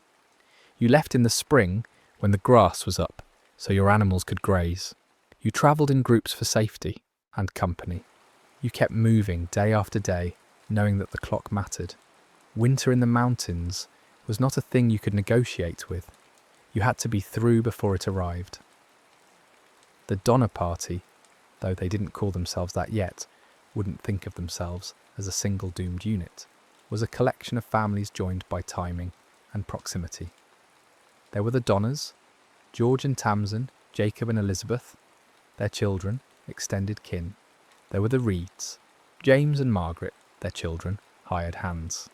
There were others, dozens of others, joining and leaving the larger wagon train as circumstances shifted. Some were farmers, some were merchants, some were people who'd heard about opportunity and decided to risk the long road to reach it. They carried practical hopes, a piece of land, a fresh start, work that would support a family, the kind of ambitions that sound small when you say them out loud, but require enormous faith when you're packing everything you own. into a wagon and pointing it toward a horizon you've never seen. At the beginning, the journey felt manageable. Difficult, yes, always difficult. The trail was rutted and dusty. The pace was slow. The heat in summer could be brutal. Wagons broke down. Oxen went lame. Children got sick. But these were known problems, familiar problems, the kind you could prepare for if you were careful and steady. The larger trains moved in long lines, kicking up dust that hung in the air for hours. At night, people camped in loose circles, made fires, cooked meals that tasted like smoke and exhaustion. There was a sense of shared effort, of being part of a flow of people, all moving in the same direction, with the same general hope. By late June, the wagon train had reached Fort Bridger, a rough trading post in what is now Wyoming. They had covered more than 1,000 miles. They were tired but on schedule. And then a choice appeared, the way choices often do. Not dramatic, not obviously dangerous, just a different option that sounded reasonable when someone explained it. A man named Lansford Hastings had written a guidebook promoting a new route, a cut-off that would save time and distance by swinging south of the Great Salt Lake, instead of following the established northern route through Fort Hall. Hastings himself was at Fort Bridger, talking to emigrants, describing the route in confident terms. It was shorter, he said, easier, faster, the kind of language that sounds appealing when you're exhausted and worried about the calendar and aware that every day of delay brings winter a little closer. The Donner and Reed families, along with others, decided to take the cut-off. It wasn't a reckless decision in the moment. It was a calculated gamble based on information from someone who claimed to know the route. They were trying to save time. The cut-off did not save time. What followed was a slow unravelling, the kind that doesn't announce itself with a single disaster, but instead drains you in increments. The route led through dense forests that had to be cleared, trees felled and dragged aside so wagons could pass. It led through the Wasatch Mountains, steep and difficult terrain where progress was measured in feet per hour, not miles per day. It led across the Great Salt Lake Desert, a flat white emptiness where heat shimmered in waves and water was scarce, and the distance stretched farther than anyone had expected. Days turned into weeks. The shortcuts that were supposed to compress the journey instead expanded it, pulling the calendar forward while the party crept across land that felt endless. Supplies thinned, tempers frayed. The oxen, already worn from months of travel, began to weaken. Some died in the desert, some wandered off and were lost. The group's pace, which had been steady if slow, began to fracture.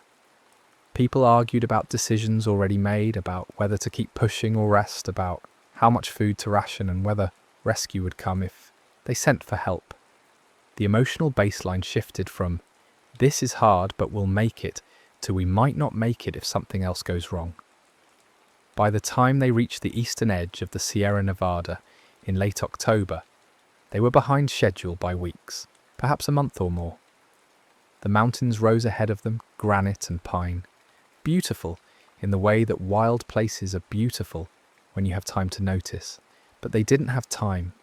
They had urgency and dread and the knowledge that snow in the high country could arrive any day.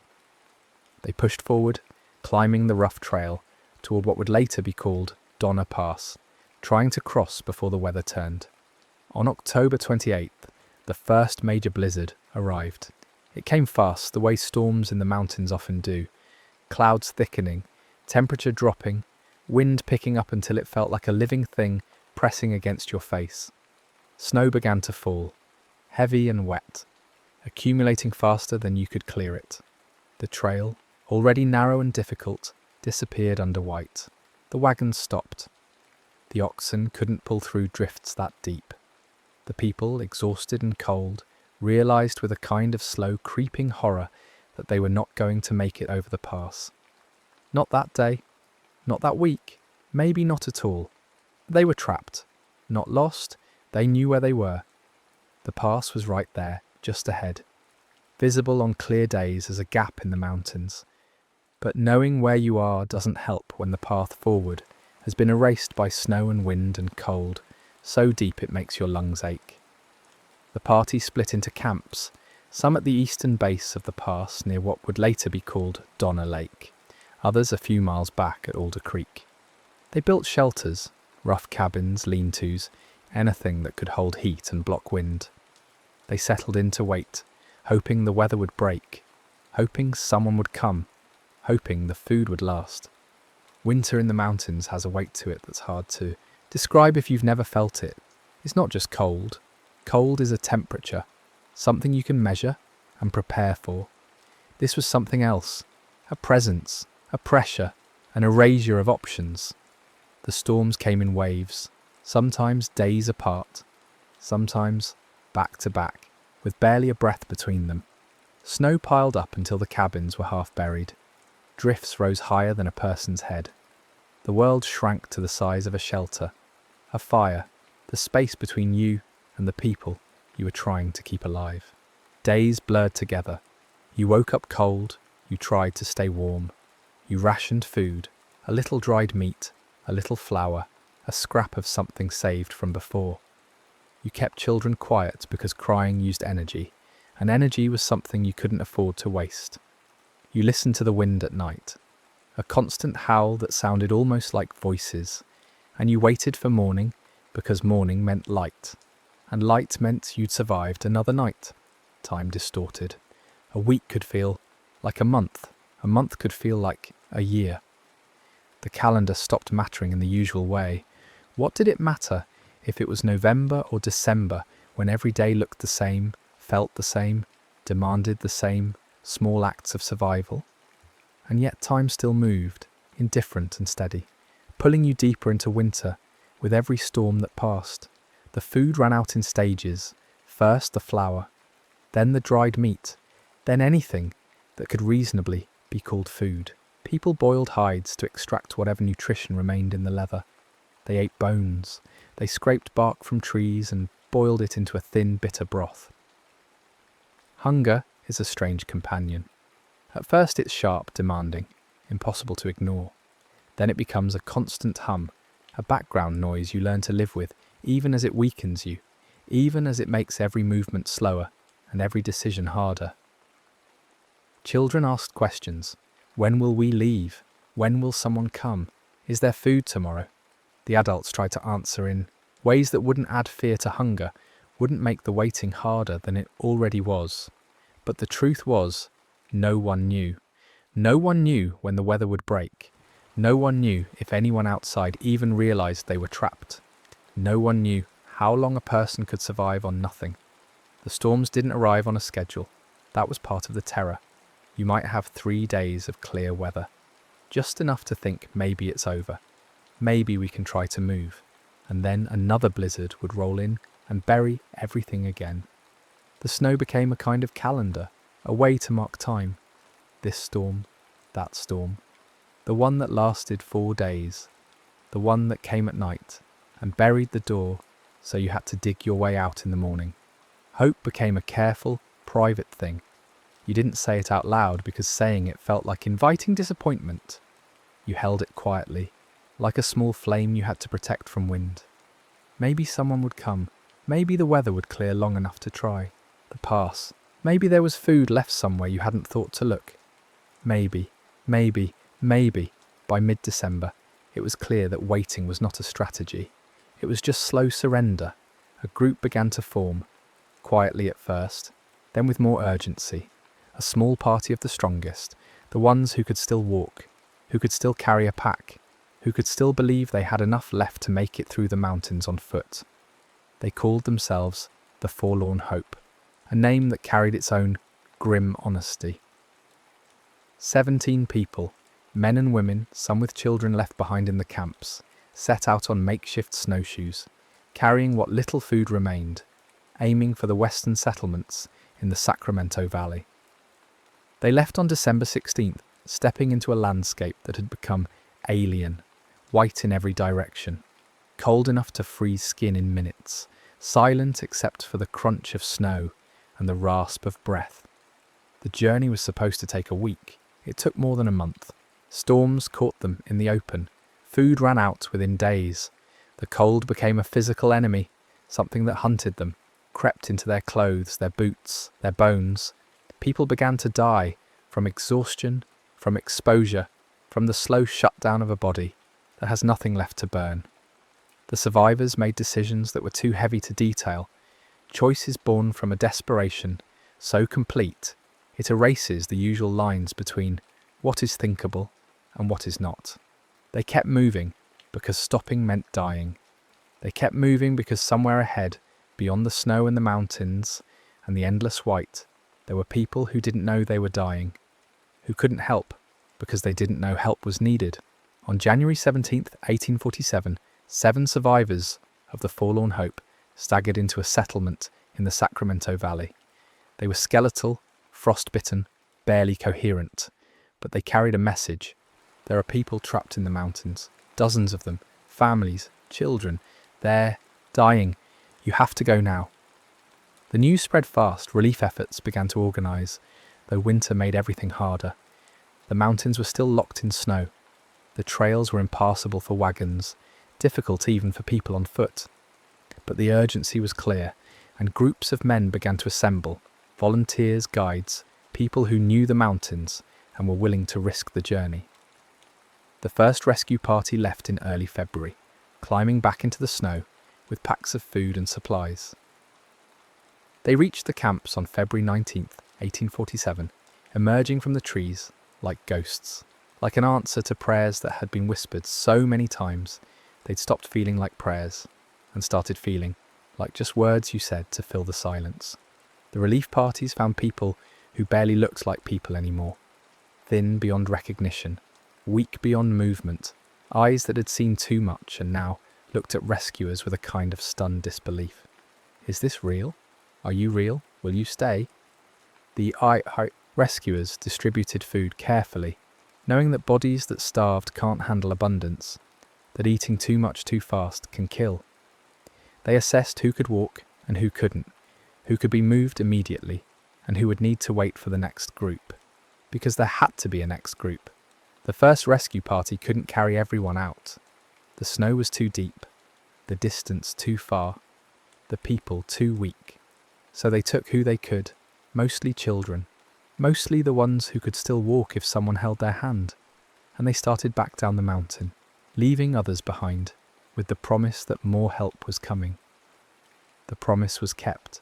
More rescue parties arrived over the following weeks, fighting through storms and snowdrifts, and the constant risk that the weather would turn and trap them too.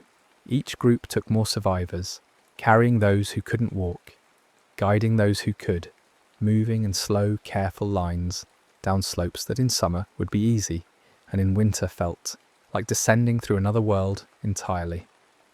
The evacuations had a strange quality, orderly on the surface because panic wasted energy, because keeping calm was the only way to stay functional.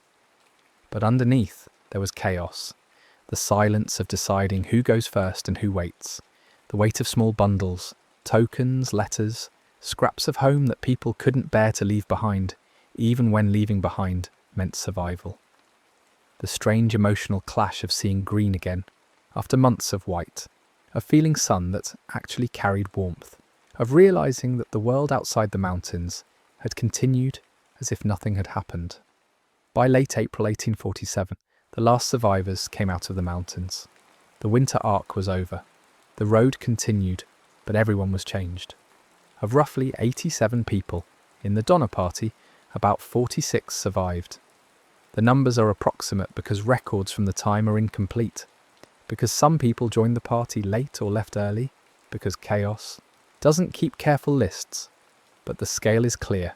More than half died, some from starvation, some from exposure, some from illness or injury, or simply the slow erosion of will, when every day is the same fight and you can't see an end. The story spread fast, faster than the survivors themselves. By the time they reached California settlements, people were already talking about the Donner Party, already shaping the events into narrative, already deciding which details mattered and which didn't. The story became legend quickly, sometimes in distorted ways, sometimes sensationalized beyond recognition. The truth was already unbearable. The cold, the hunger, the deaths, the choices made in extremity. But the legend added layers, turned human beings into archetypes, turned a historical tragedy into a cautionary tale that emphasized horror over context. What gets lost in the legend is the ordinariness of how it started. These were not reckless people. They were not fools stumbling into danger. They were families making a calculated decision based on information that turned out to be wrong. They took a shortcut because they were afraid of being late, because winter was coming and every day mattered, because someone they trusted told them it would work, and it didn't. That's the lesson that lingers, the one that transcends the specific geography and calendar of 1846. Shortcuts can be stories we tell ourselves when we're afraid of falling behind. Nature doesn't chase you, doesn't need to. It simply exists, patient and indifferent.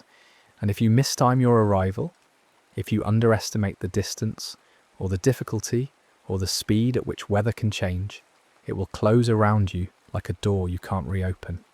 The mountains didn't hunt the Donner Party. The mountains didn't care. They just stood there, holding snow, while people tried and failed to cross. That's not cruelty. It's just physics. Cold is cold, distance is distance, time moves at one speed and you either match it or you don't. In the aftermath, survivors tried to rebuild lives that had been shattered. Some stayed in California, some returned east, some talked about what happened, some never spoke of it again. The trauma didn't end when the snow melted. It lived in bodies that remembered hunger, in minds that remembered cold, in the quiet spaces where grief sits when there's no language adequate to hold it. Children who survived grew into adults who carried the memory differently than those who'd been old enough to understand what was happening. The very young ones might not remember the details, might only have fragments, images, feelings that surface without context. The older ones remembered everything, and the weight of that remembering shaped the rest of their lives. History has a way of smoothing rough edges, of turning lived experience into narrative, of making the unbearable sound bearable, because it's distant, because it's over, because we can tell it in past tense and wrap it in lessons learned.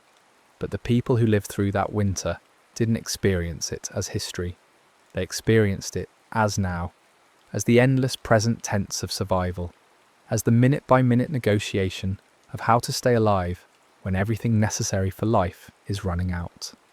The Sierra Nevada stands quiet tonight, the way it always has, the way it always will. Snow falls in winter, it melts in spring. The cycle repeats, indifferent to human presence, to human suffering, to the small dramas of timing and terrain that occasionally align to create disaster. The trails that vanished under snow in 1846 are there again now, marked and maintained, travelled by people who cross in summer and never think about what the past looks like in January. The lake where the Donner Party camped is still there, cold and clear, reflecting sky. The mountains remember by not remembering, by simply being what they are, rock and snow and distance, patient and permanent. If you were to visit now in daylight, you would see beauty, granite peaks, pine forests, meadows that bloom in summer. You might pause at a historical marker, read a brief summary, take a photo. You might feel a small shiver, the kind that comes from knowing something terrible happened here once, even if the details are hazy, even if the story has been compressed into a few stark facts. And then you would move on, because that's what we do. We visit history, we don't live in it, but at night, when the temperature drops and the air becomes thin and sharp, when the wind moves through the trees with a sound like breathing, you might feel something else. Not ghosts, nothing so dramatic. Just the weight of accumulated time. The presence of a winter that taught lessons no one wanted to learn. The mountains don't speak. They don't need to. They simply exist, holding their silence, while the world changes around them, and the seasons turn, and people continue to make choices about timing and distance and risk. The lesson, if there is one, is not about blame. It's not about pointing fingers at decisions made under pressure. by people who were doing their best with incomplete information. It's about the fragility of plans, the speed at which circumstances can shift from difficult to impossible, the way a single choice, one turn, one delay, one miscalculation, can cascade into consequences that dwarf the original decision. It's about the fact that nature operates on its own schedule, and our schedules, no matter how carefully constructed, are provisional at best. The Donner Party left Missouri in the spring of 1846 with reasonable expectations. They would travel west. It would be hard. They would arrive in California before winter. Thousands of people made the same journey and survived. The Donner Party took a different route, and the timing collapsed, and winter caught them in the mountains, and everything changed. That's the story. Not a moral fable, not a judgment, just a sequence of events that unfolded the way they did because of weather and geography and human decisions that seemed sound until they weren't. In the camps by the lake and at Alder Creek, during those long months when the storms came and went, and the food ran out and people died, there must have been moments of terrible clarity, moments when the full weight of their situation became undeniable. We are trapped. No one is coming.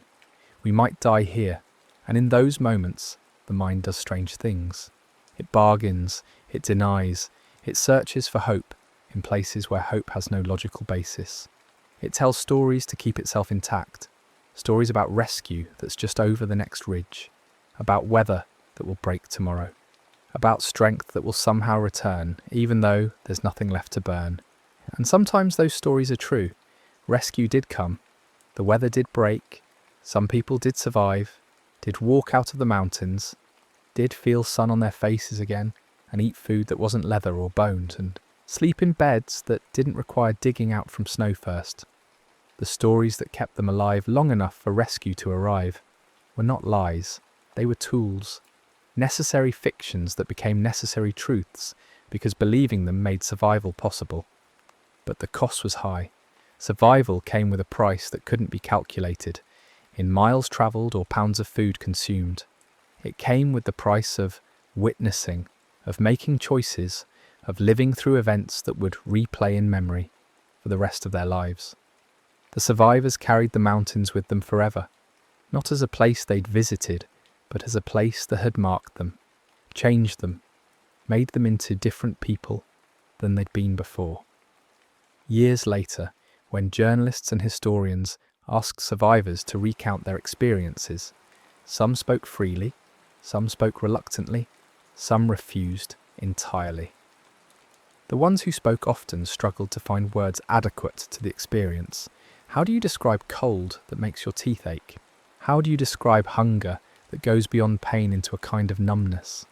How do you describe the sound of wind at night when you're half buried in snow and you don't know if morning will come? The language we have for these things is insufficient. We say cold and hungry and afraid, but those words in normal use don't carry the weight they need to carry when you're talking about extremity, about the edge of human endurance, about the place where the body starts to shut down because it has no other options. The children who survived, the ones who were small enough to be carried, young enough that their memories might be fragmentary, grew up into a world that knew their names, knew their story, had opinions about what they'd endured. Some of them embraced that identity, became speakers and writers, used their survival as a platform to talk about resilience and faith and the human capacity to endure. Others rejected it, changed their names, moved to places where no one knew their history, built lives that had nothing to do with the winter of 1846. Both responses make sense. Trauma doesn't come with instructions.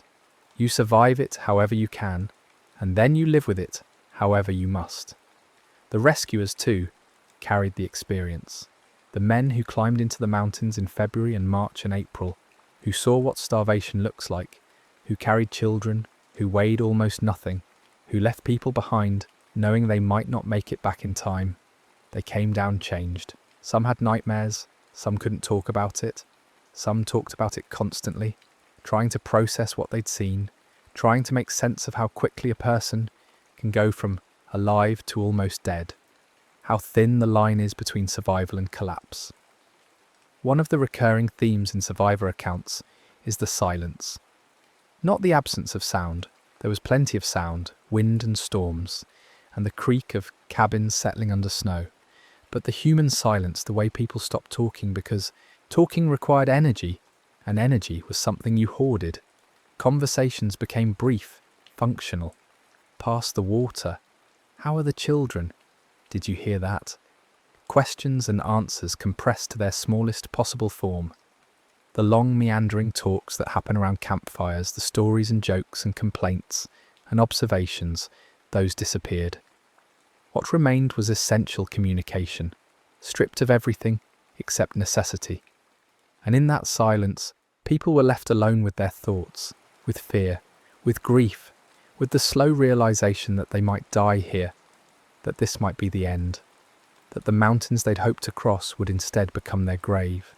That kind of knowing is different from abstract awareness of mortality.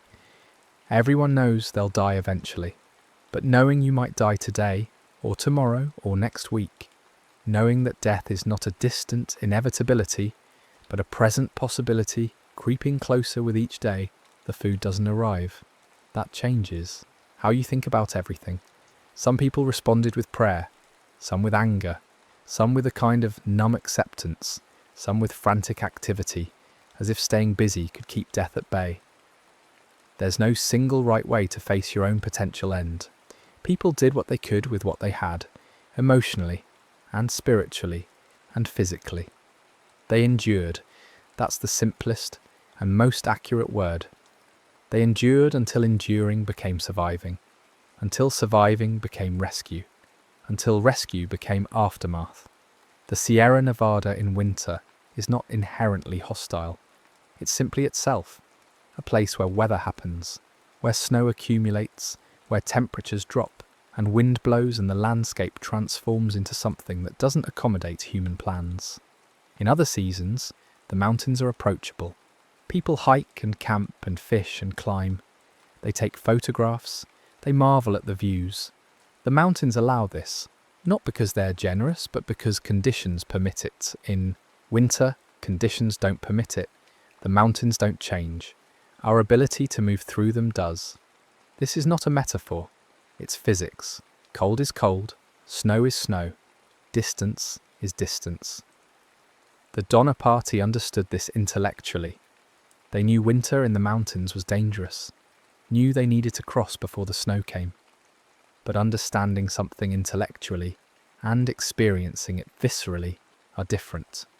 You can know that cold kills and still be unprepared for what that actually feels like, for the way it creeps into your body and slows your thoughts and makes every movement harder than it should be.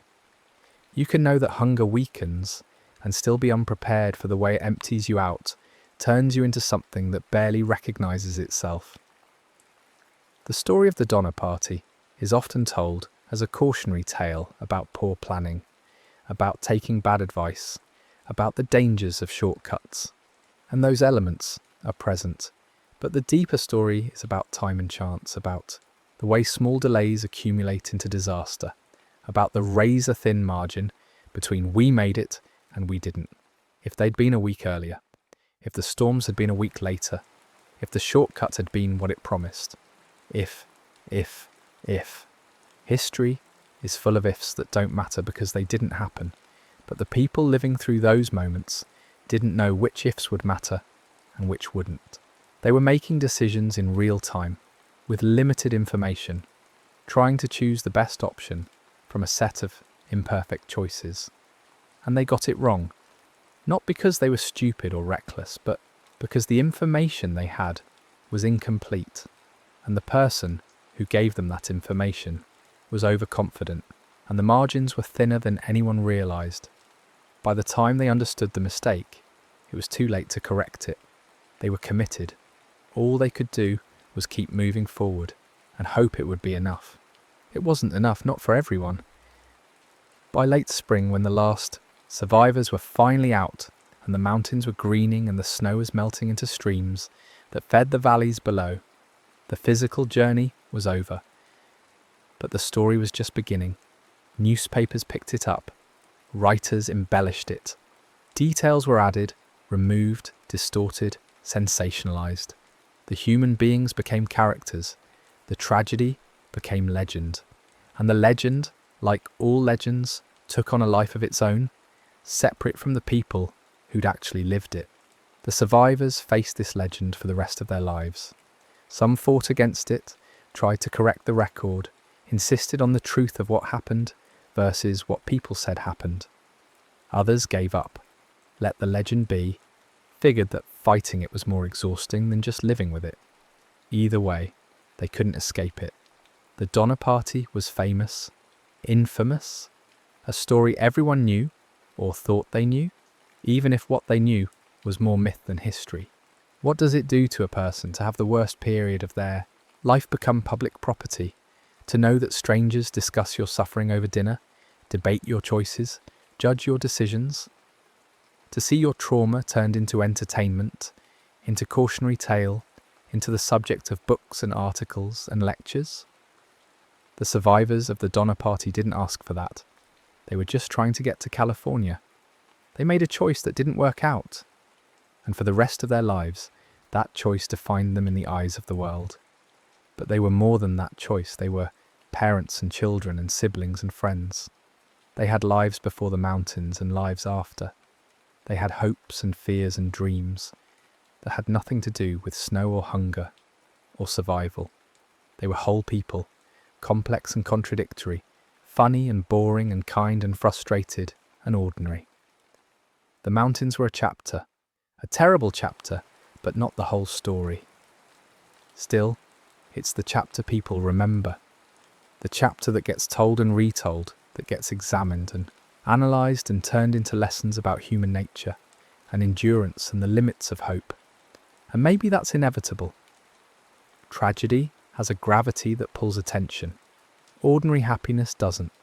We tell stories about disasters because they're dramatic, because they teach us something, because they remind us how fragile our plans are, how quickly everything can change. But in the telling, we sometimes forget the living. We focus on the deaths, the suffering, the extremity. We talk about what people did to survive without fully reckoning with what it cost them to do it, without acknowledging that survival is not the same as being okay. You can survive something and still be destroyed by it. You can walk out of the mountains and spend the rest of your life trying to walk out of them again, trying to leave behind what can't be left behind. The Sierra Nevada doesn't care about any of this. The mountains stand. The snow falls. The seasons turn. The trail that was impassable in 1846 is passable. Now, when the weather permits, modern travellers cross the same ground in hours that took the Donner Party weeks. Technology changes the equation. Knowledge changes it. But the fundamental relationship between human fragility and natural indifference remains the same. We are small. The world is large. And timing matters more than we like to admit. On a quiet night, if you were standing where the camps once stood, you wouldn't see much. Trees, rocks, maybe snow, depending on the season. Maybe the lake, calm and dark, reflecting stars. The physical evidence of what's happened is mostly gone. The cabins rotted or were dismantled. The personal items, the few that weren't carried out, decomposed or were buried or were collected by people interested in relics. What remains is the story, and the story has taken so many forms that it's hard to separate what actually happened from what we've decided happened, what we need the story to mean. But at its core, stripped of legend and embellishment and moral framing, the story is simple. A group of people tried to cross the mountains. They were delayed. Winter came early. They got trapped. Some died. Some survived. Rescue came. Eventually, it was over. That's the skeleton. Everything else, the details, the choices, the suffering, the aftermath, is flesh on those bones. And the flesh is complicated and human and messy in all the ways that real life is messy. The people who died in the mountains didn't die neatly. They didn't deliver last words or find peace or go gently. They died cold and hungry and probably afraid. their bodies giving out after weeks or months of slow starvation and exposure. They died in shelters that barely kept out the wind, surrounded by people who couldn't help them because there was no help to give. They died knowing that they were so close. The settlements were just over the mountains, just a few days' travel in good weather, and yet impossibly far because the weather wasn't good and their bodies had nothing left. The people who survived didn't survive cleanly. They survived by doing whatever they had to do, by making choices they never thought they'd have to make, by pushing past limits they didn't know they had. They survived and then had to live with having survived, had to carry the memory of what survival required, had to navigate a world that wanted them to be inspiring or horrifying or instructive, but rarely just allowed them to be human. And now, more than a century and a half later, we tell their story, we shape it, we use it, we argue about what it means and what lessons it teaches, and whether the people involved should be admired or pitied or blamed. We do this because the story is powerful, because it touches something deep in us, the fear of being trapped, of running out of time, of making a choice that turns out to be catastrophically wrong. The story is a mirror. We look into it and see our own vulnerabilities reflected back. But the story is also a window. Through it we can glimpse something about human endurance, about the capacity to keep going even when there's no logical reason to keep going, about the small acts of care and courage that happen in extremity. We can see that survival is not just a physical process, but an emotional and social one, that people kept each other alive, not just by sharing food, but by sharing hope, by refusing to give up on each other, even when giving up would have been easier. We can see that rescue is not a single moment, but a process, that help comes in waves, that sometimes saving people means making impossible choices about who to save first and who has to wait. We can see that the aftermath of trauma is long and complicated, that coming down from the mountains was not the end of the story, but the beginning of a different kind of struggle. We can see all of this if we look carefully, if we resist the urge to simplify, if we hold space for complexity and contradiction, and the fact that people in extremity are still people, flawed and brave and scared and stubborn and ordinary. The Sierra Nevada stands quiet tonight. The winter of 1846 is long over. The people who lived through it are long dead. Their bodies return to earth, their stories filtered through generations of retelling. What remains is memory, collective and individual, accurate and distorted, useful and painful.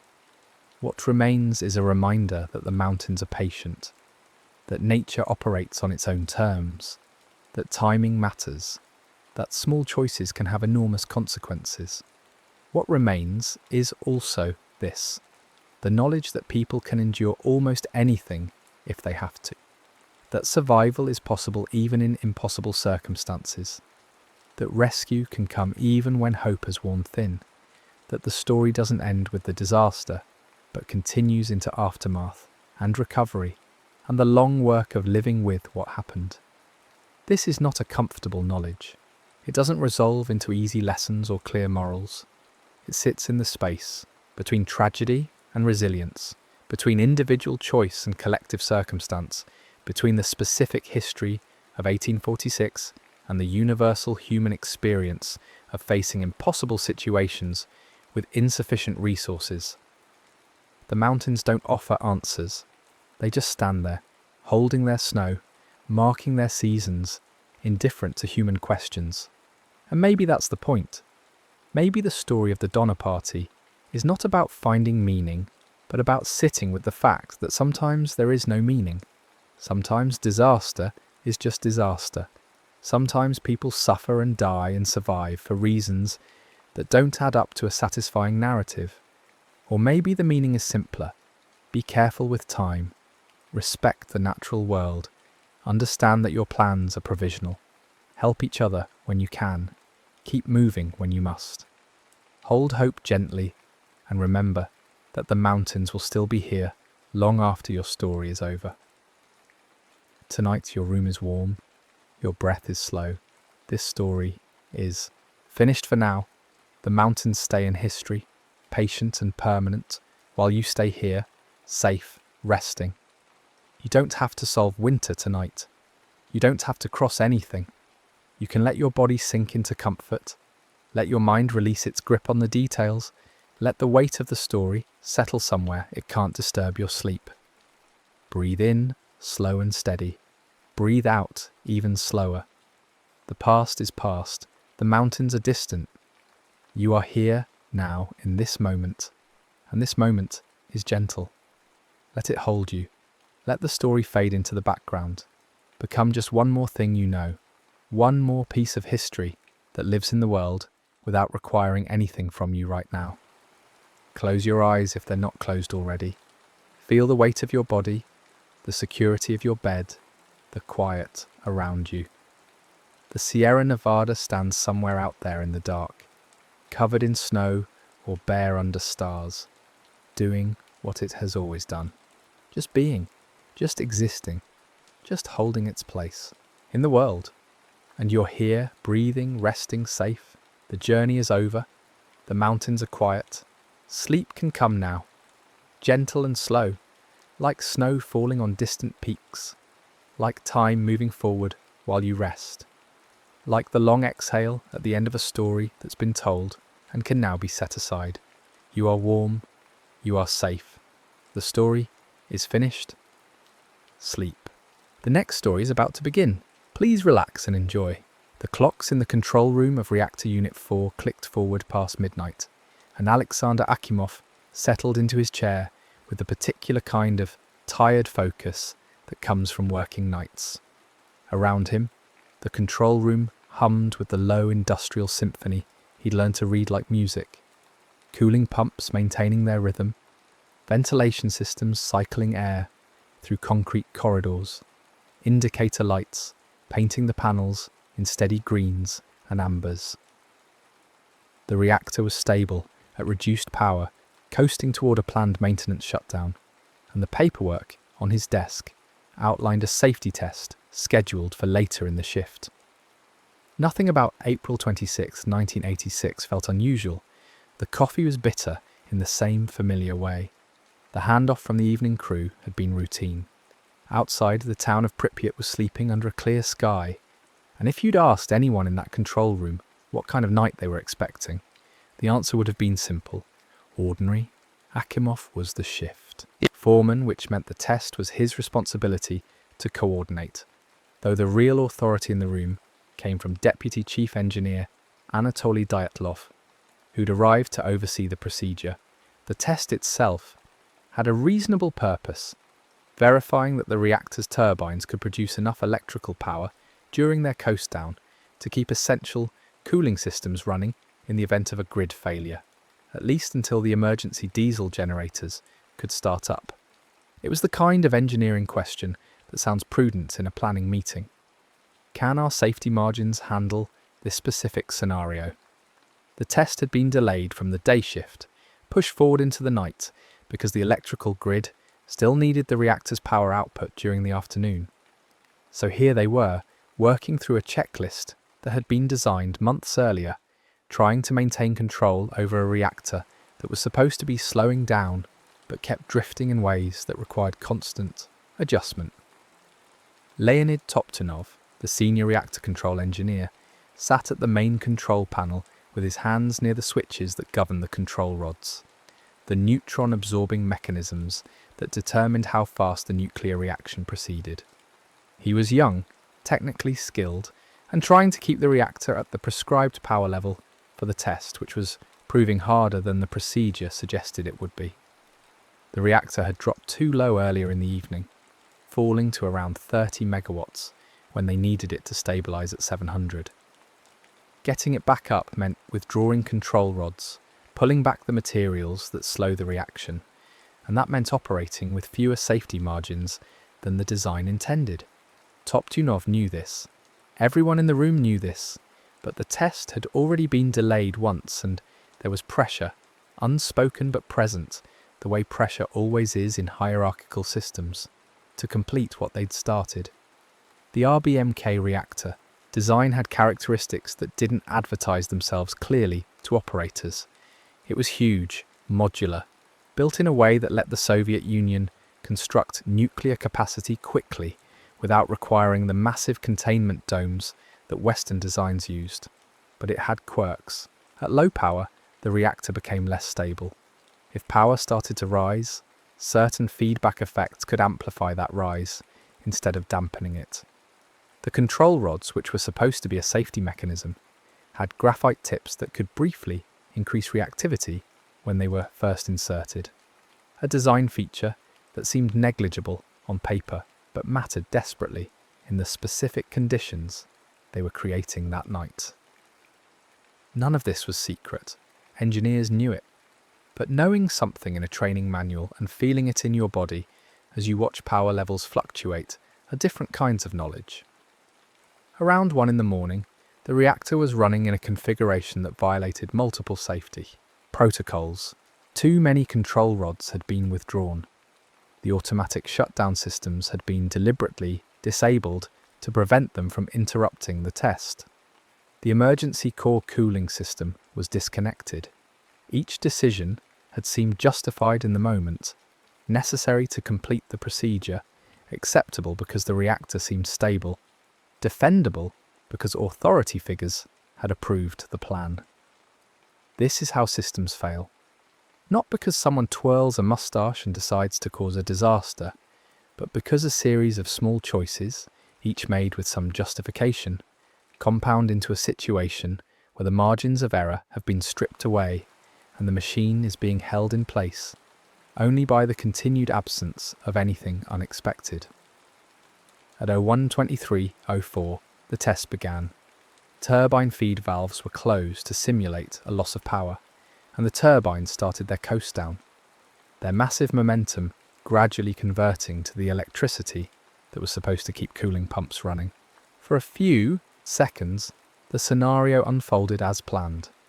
Then the power started to rise. Not dramatically at first, just an uptick, the kind of fluctuation that might normally be easy to correct.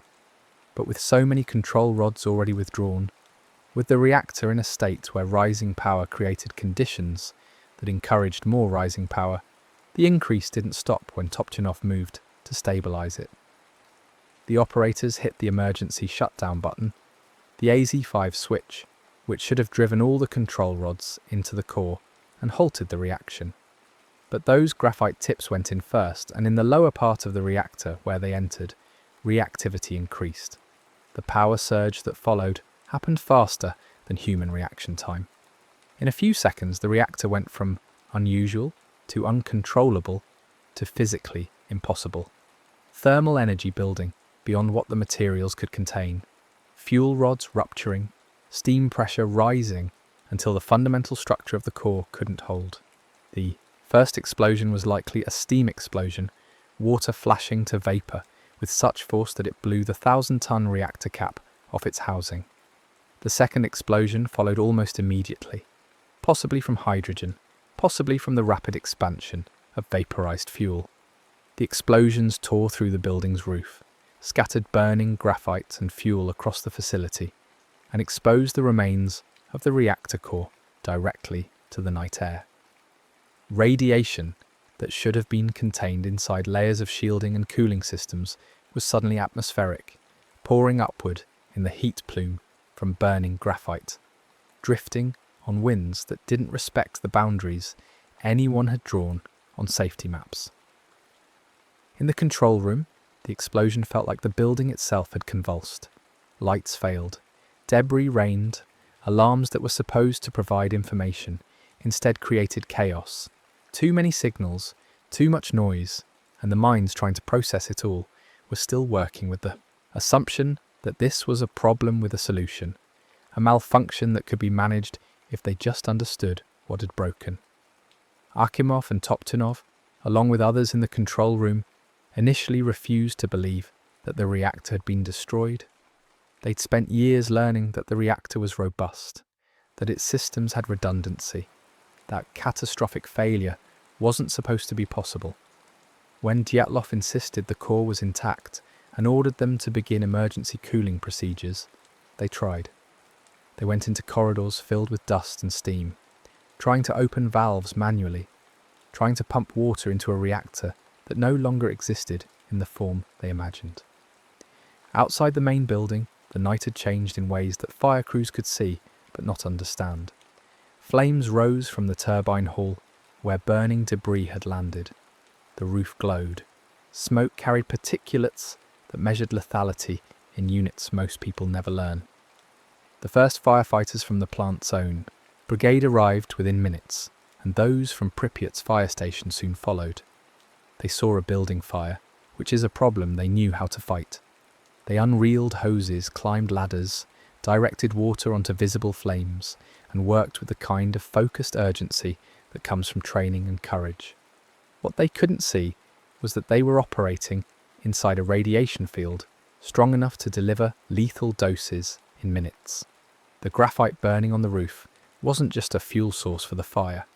It was scattering radioactive isotopes into the air they were breathing, onto the surfaces they were touching, into the water they were using. Lieutenant Vladimir Pravik led his crew onto the roof of the turbine hall, where chunks of ejected reactor core lay glowing with heat that had nothing to do with chemical combustion. His men worked through the night, exhausting themselves in the effort to contain what they could see, unaware that their bodies were accumulating damage at the cellular level, that the nausea some of them started to feel wasn't from smoke or exertion, but from their bone marrow beginning to fail. By dawn, they'd controlled the visible fires. By dawn, many of them had received doses high enough that survival was no longer a medical likelihood, but a matter of how much time remained. The workers who'd been in the reactor building, trying to execute Dyatlov's orders to cool the core, encountered conditions that should have been impossible. Valves that wouldn't open because the structures around them had been destroyed. Water that poured into spaces and disappeared because the circulation systems no longer existed. Radiation meters that went off scale, which meant the actual exposure was higher than the instruments could read. Some understood immediately that something irrevocable had happened. Others worked on, driven by the belief that effort mattered, that doing something was better than accepting catastrophe. Alexander Yuvchenko, a mechanical engineer on shift, saw the reactor hall destroyed, saw the fuel channels glowing in the wreckage, and understood in a way that made him feel physically sick that the core was gone. But what do you do with that understanding? You still have co-workers somewhere in the building. You still have a fire burning. You still have some fragment of hope that someone, somewhere, knows what to do next. By the time the sun came up, 2 workers were confirmed dead from the immediate trauma of the explosions, and dozens more were showing symptoms of acute radiation syndrome. Nausea, vomiting, skin reddening, the kind of distress that means cells are dying faster than the body can replace them. They were taken to the medical unit at the plant, then transported to hospitals in Pripyat and later to specialized facilities in Moscow, where doctors with experience treating radiation exposure began the grim work of trying to support patients whose bodies were failing at the molecular level. The workers, with the highest exposures, including many of the firefighters and plant personnel who'd been closest to the exposed core, faced doses above 4 to 6 grays, the threshold where survival becomes statistically unlikely even with intensive medical care. Over the following weeks, 28 of them would die. Their deaths were not quick. Radiation doesn't kill like a bullet. It kills like a slow unmaking, immune systems collapsing, infections blooming, organs failing, as the cells needed to maintain them can't divide anymore.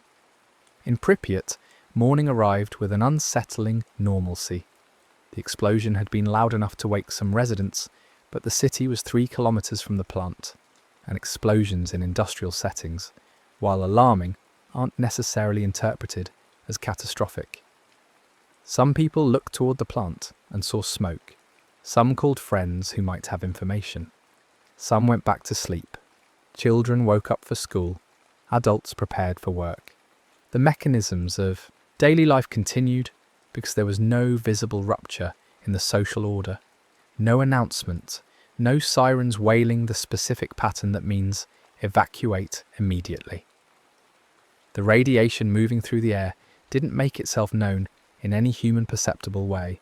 It had no colour, no taste, no smell, no temperature. You could stand in a place where the dose rate would kill you in hours and feel nothing wrong except perhaps a faint metallic taste that you might attribute to anything. Officials in Pripyat and in the regional governments were receiving fragmented information, reports from the plant that something serious had happened, but initial assessments that downplayed the severity, either out of genuine confusion or institutional reluctance to declare a disaster without certainty. The Soviet system in 1986 did not reward local officials for sounding alarms that might later be deemed overreactions. So the morning proceeded with deliberation that felt responsible, gathering information, consulting with experts, waiting for measurements to clarify the situation, while the invisible contamination spread.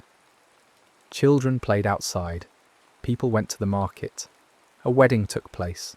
These details matter because they illustrate the gap between physical reality and social reality. The danger was already present, already inside people's bodies, already settling onto surfaces and into soil, but it hadn't yet been named as danger in the official language that makes danger real to institutions. Radiation measurements in Pripyat began to show elevated levels, but the numbers were hard to interpret without context, and the context was being controlled. By midday, on April 26th, dosimetry teams with functioning instruments were recording readings high enough to indicate that evacuation should be immediate, but the decision-making apparatus moved at the speed of committees and phone calls and the psychological difficulty of accepting that you might need to move an entire city. Pripyat was a young city, purpose-built to house the workers of the Chernobyl plant and their families. It had schools, a hospital, an amusement park under construction, a population proud of being part of the Soviet Union's nuclear energy program. The idea that this city would need to be abandoned, and quickly, was not an idea that fit easily into anyone's plans. The decision to evacuate came late on April 27th, more than a day after the explosion. Residents were told to prepare for a temporary absence, 3 days, maybe a week, just until the situation at the plant was stabilised.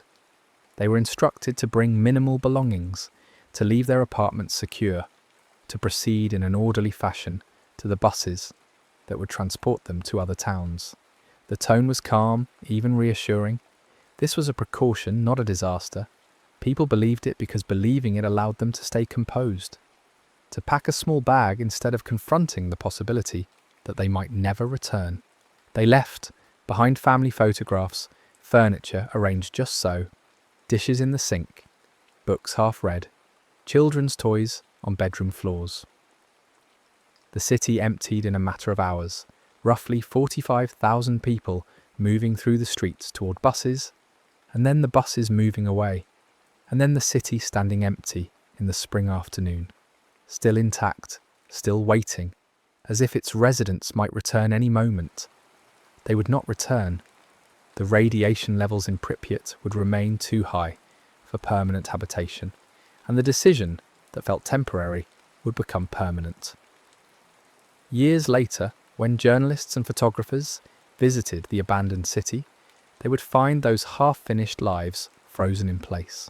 A classroom with lessons still on the chalkboard, an apartment with a table set for a meal never eaten, a nursery with cribs that would never be used again. The evacuation of Pripyat has become one of the iconic images of Chernobyl, not because of the explosion itself, but because of this eerie aftermath. A modern city stopped mid-moment, emptied not by war or earthquake, but by something invisible that made the very ground unlivable. The exclusion zone expanded as authorities recognised the scale of contamination. Within the first days, an area roughly 30 kilometres around the plant was cordoned off, and everyone within that radius was moved. By mid-May, about 116,000 people from the most heavily contaminated settlements had been evacuated. Later, as longer-term contamination patterns became clear, another 220,000 people would be relocated from areas where radiation levels posed ongoing risks. These numbers represent entire communities uprooted, villages that had existed for generations suddenly emptied, people moved to unfamiliar cities or collective housing, lives reshaped around the fact that home had become a place you couldn't go. The evacuations were organised with the efficiency the Soviet system could muster when it chose to act, but efficiency doesn't erase trauma. People left behind not just possessions but identities. Farmers without their land, teachers without their schools, families without the neighbourhoods where everyone knew each other. They were resettled, given housing, compensated in ways that bureaucracies measure compensation, but you can't compensate someone for the loss of the place where their parents are buried, where they learned to walk, where every street corner holds a memory. The exclusion zone became a kind of scar on the map, a space that still exists but is no longer fully part of the human world, patrolled and monitored and slowly being reclaimed by forests and animals that don't metabolize radiation the way policymakers wish they would. Inside the plant, the reactor continued to burn. The graphite fire wasn't something you could extinguish with water. Graphite at high temperatures reacts with water to produce hydrogen, which could cause more explosions. So the response involved helicopters dropping loads of sand, clay, boron, and lead onto the exposed reactor, trying to smother the fire and absorb the radiation.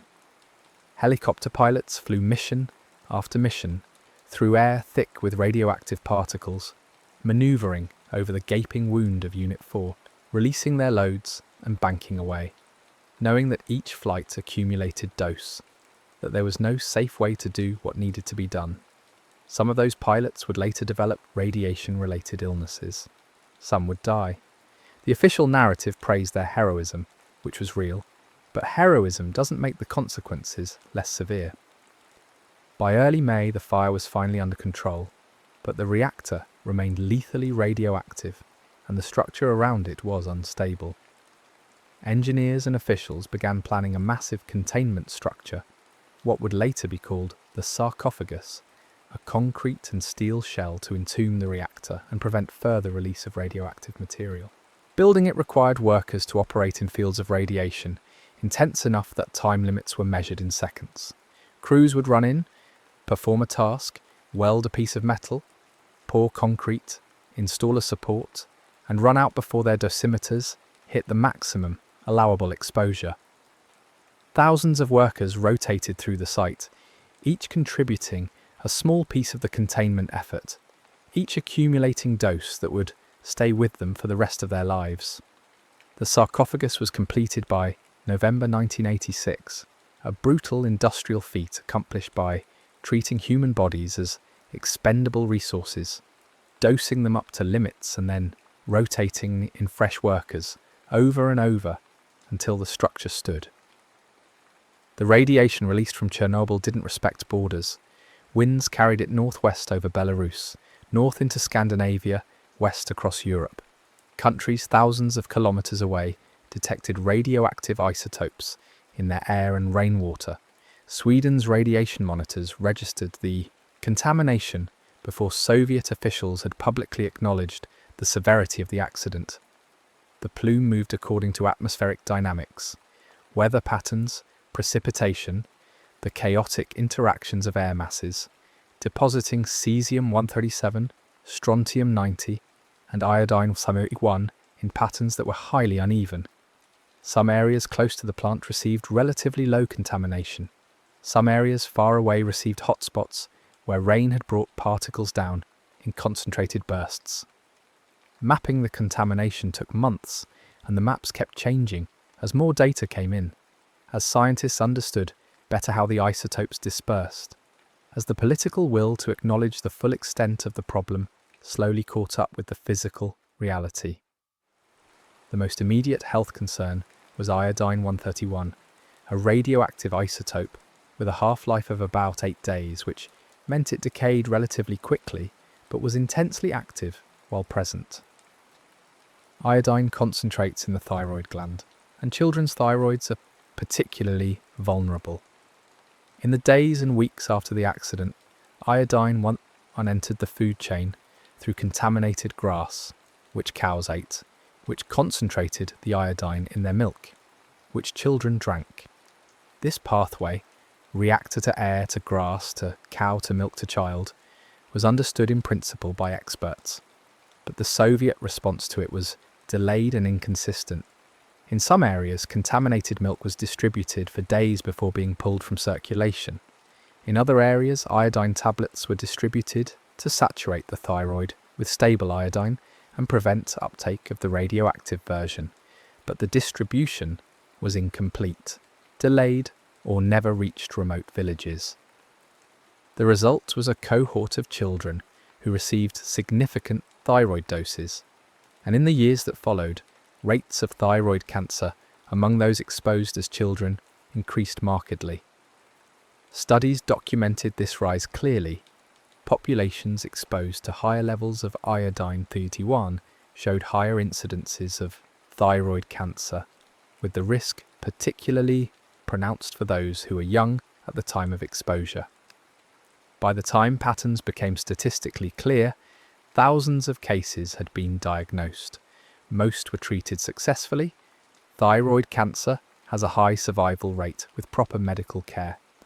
But successfully treated still means surgery, still means lifelong hormone replacement, still means living with the knowledge that your body grew a tumour because one night in 1986 a reactor exploded and the wind blew the wrong direction. The longer-term contamination from cesium-137 and strontium-90 pose different challenges. These isotopes have half-lives measured in decades, which means the contamination they caused would persist. Cesium-137 behaves chemically like potassium, so it gets absorbed into biological systems, into plants and animals, and the people who eat them. Strontium-90 behaves like calcium, so it concentrates in bones. Both emit radiation as they decay, and both would remain in the environment for generations. People living in contaminated areas face decisions about what to eat, what soil to plant in, whether to let children play outside, whether to stay or move. These weren't abstract policy questions, but daily calculations about risk that most human beings shouldn't have to make. The Soviet government eventually established a system of monitoring, compensation, and health services for those affected, though the system was inconsistent and underfunded and complicated by the political chaos of the USSR's collapse in 1991. People who'd been evacuated or who lived in contaminated zones were entitled to benefits, but accessing those benefits required navigating bureaucracy that often didn't have clear answers. Medical monitoring was available, but what does monitoring accomplish when it mostly tells you to keep being monitored? The psychological weight of living in a post-Chernobyl landscape, knowing your environment contains invisible contamination, knowing your health might be affected in ways you can't predict, knowing institutions fail to protect you. This weight is harder to quantify than radiation dose, but no less real. Estimates of the ultimate health impact vary widely and remain contested. The most conservative estimates, focusing only on deaths directly attributable to acute radiation syndrome and on clear increases in thyroid cancer, count in the thousands. Broader estimates attempting to account for increased cancer risk across larger populations exposed to lower doses range much higher. The disagreement isn't just scientific, it's philosophical and political. How do you attribute a cancer that appears 20 years after exposure when cancer has multiple possible causes? How do you separate the health impacts of radiation from the health impacts of stress, displacement, economic collapse, and the psychological toll of living through a disaster? The arguments over these numbers matter because they shape policy, compensation, and how societies understand the risks of nuclear energy. But for individuals who got sick, the statistics are irrelevant. Their illness is not a percentage or an estimate. It's the specific pain in their body, The specific fear when a doctor says the word cancer. The specific disruption of a life that had other plans. The workers who built the sarcophagus, who cleaned contaminated areas, who operated the remaining reactors at Chernobyl, which continued generating power until the year 2000, these workers became known as liquidators, a term that sounds military and conveys the scale of the mobilization. Estimates suggest that between 400,000 and 600,000 people worked in some capacity in the cleanup and containment efforts. They came from across the Soviet Union, sometimes volunteers, sometimes conscripted, often not fully informed about the risks. They bulldozed contaminated soil, washed buildings, buried equipment, constructed barriers, all under conditions where radiation exposure was a constant variable in every task. Some received doses within official limits. Some exceeded those limits by wide margins. The long-term health outcomes for liquidators as a group show elevated rates of various illnesses, but individual experiences varied enormously.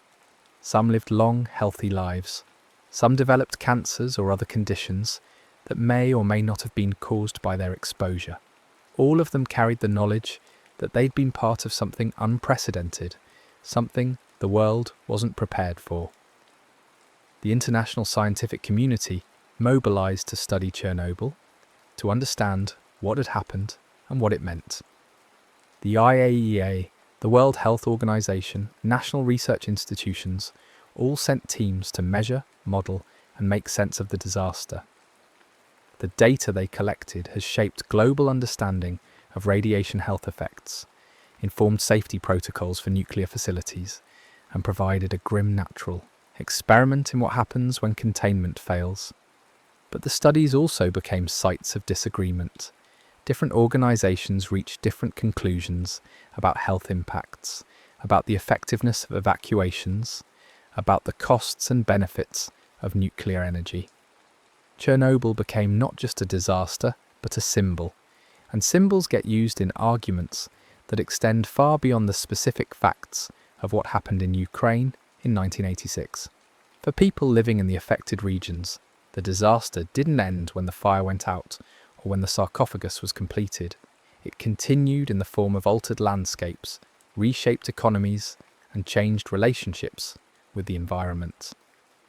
Farmers in contaminated areas couldn't sell their produce, or could sell it only after testing, or watched markets collapse as consumers refused to buy anything from Chernobyl regions, regardless of actual contamination levels. Forests became reservoirs of radioactive material, concentrated in fungi and berries that animals ate, that hunters might harvest, that entered food chains in unpredictable ways. Rivers carried contaminated sediment. Seasons brought different risks. Spring flooding might redistribute contamination. Summer dust might make it airborne again. Winter snow might cover it temporarily. The Chernobyl exclusion zone itself became a strange space, officially closed to permanent habitation, but not empty. A few hundred people, mostly elderly, refused to leave or returned illegally to their villages, choosing the familiar risks of home over the unfamiliar displacement of resettlement. They lived in houses within the zone, grew their own food, drank from wells and accepted whatever dose that came with it, calculating that dying of radiation in old age was preferable to dying of loneliness somewhere else. The government eventually acknowledged them, provided some support, and allowed them to stay. Their choice is hard to judge from outside. It's the choice of people for whom place matters more than safety, for whom the idea of home isn't negotiable, even when home has been officially declared uninhabitable. The zone also became a site of scientific research, with humans mostly gone. Wildlife populations changed in unexpected ways. Some species declined, likely due to radiation effects. Others thrived in the absence of human hunting and habitat destruction. Wolves, deer, wild boar, even rare birds returned to areas they'd been pushed out of elsewhere. The zone became inadvertently one of Europe's largest wildlife reserves, though a radioactive one. Researchers studied genetic effects in animals, tracked contamination through ecosystems, and tried to understand how radiation affected populations over multiple generations. The findings were mixed: clear evidence of harm in some species and contexts, surprising resilience in others, and an overall picture that resisted simple narratives about nature recovering or being destroyed. The psychological impacts of Chernobyl extended beyond those physically exposed to radiation. Entire communities developed what researchers called radiophobia, intense anxiety about radiation that sometimes exceeded the actual health risks, but was entirely understandable, given the circumstances. When you've been lied to about safety, when you've watched your neighbours get sick, when you live in a place marked on maps as contaminated, anxiety is a rational response. The mental health burden included depression, PTSD-like symptoms, substance abuse, and a pervasive sense of fatalism. Some studies suggested that the stress and social disruption of the disaster caused more harm than the radiation itself for many people, though disentangling these effects is nearly impossible, and such comparisons feel callous when people are suffering from both. Children born after Chernobyl in affected regions grew up with the disaster as part of their identity. They were monitored medically, told to avoid certain foods, given special health services, and marked in official documents as Chernobyl children. Some developed illnesses that were attributed to parental exposure, though the evidence for significant genetic effects passed from parents to children remains limited and contested. What's clearer is the social inheritance, the way trauma and disruption pass down not through chromosomes, but through family stories, economic hardship, community dissolution, and the shaping of worldviews in an environment where catastrophe is recent history. The Soviet Union itself didn't survive long after Chernobyl. The disaster's role in the USSR's collapse is debated, but it certainly contributed. It revealed systemic failures, unsafe reactor designs, inadequate safety culture, suppression of information, inability to respond effectively to crisis. It damaged the Soviet Union's prestige domestically and internationally. It cost enormous amounts of money, at a time when the economy was already strained. Mikhail Gorbachev later called Chernobyl perhaps the real cause of the Soviet collapse, which is probably an overstatement. But the disaster definitely accelerated dynamics that were already in motion. The policy of glasnost, openness, became necessary partly because Chernobyl made secrecy untenable. You can't hide a radiation cloud that sets off alarms in Sweden. After the USSR dissolved, responsibility for Chernobyl fell primarily to Ukraine and Belarus, the two newly independent countries most affected.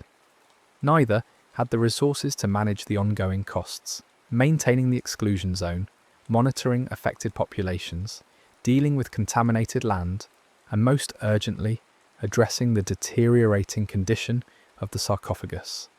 The structure, built in 1986, had been erected quickly under terrible conditions, and it was never meant to be permanent. By the 1990s, it was crumbling, leaking, at risk of collapse. If it failed, it could release more radioactive material. International funding eventually made possible the construction of a new containment structure, the new safe confinement, completed in 2016, a massive arch that was built adjacent to the reactor and then slid into place over the old sarcophagus.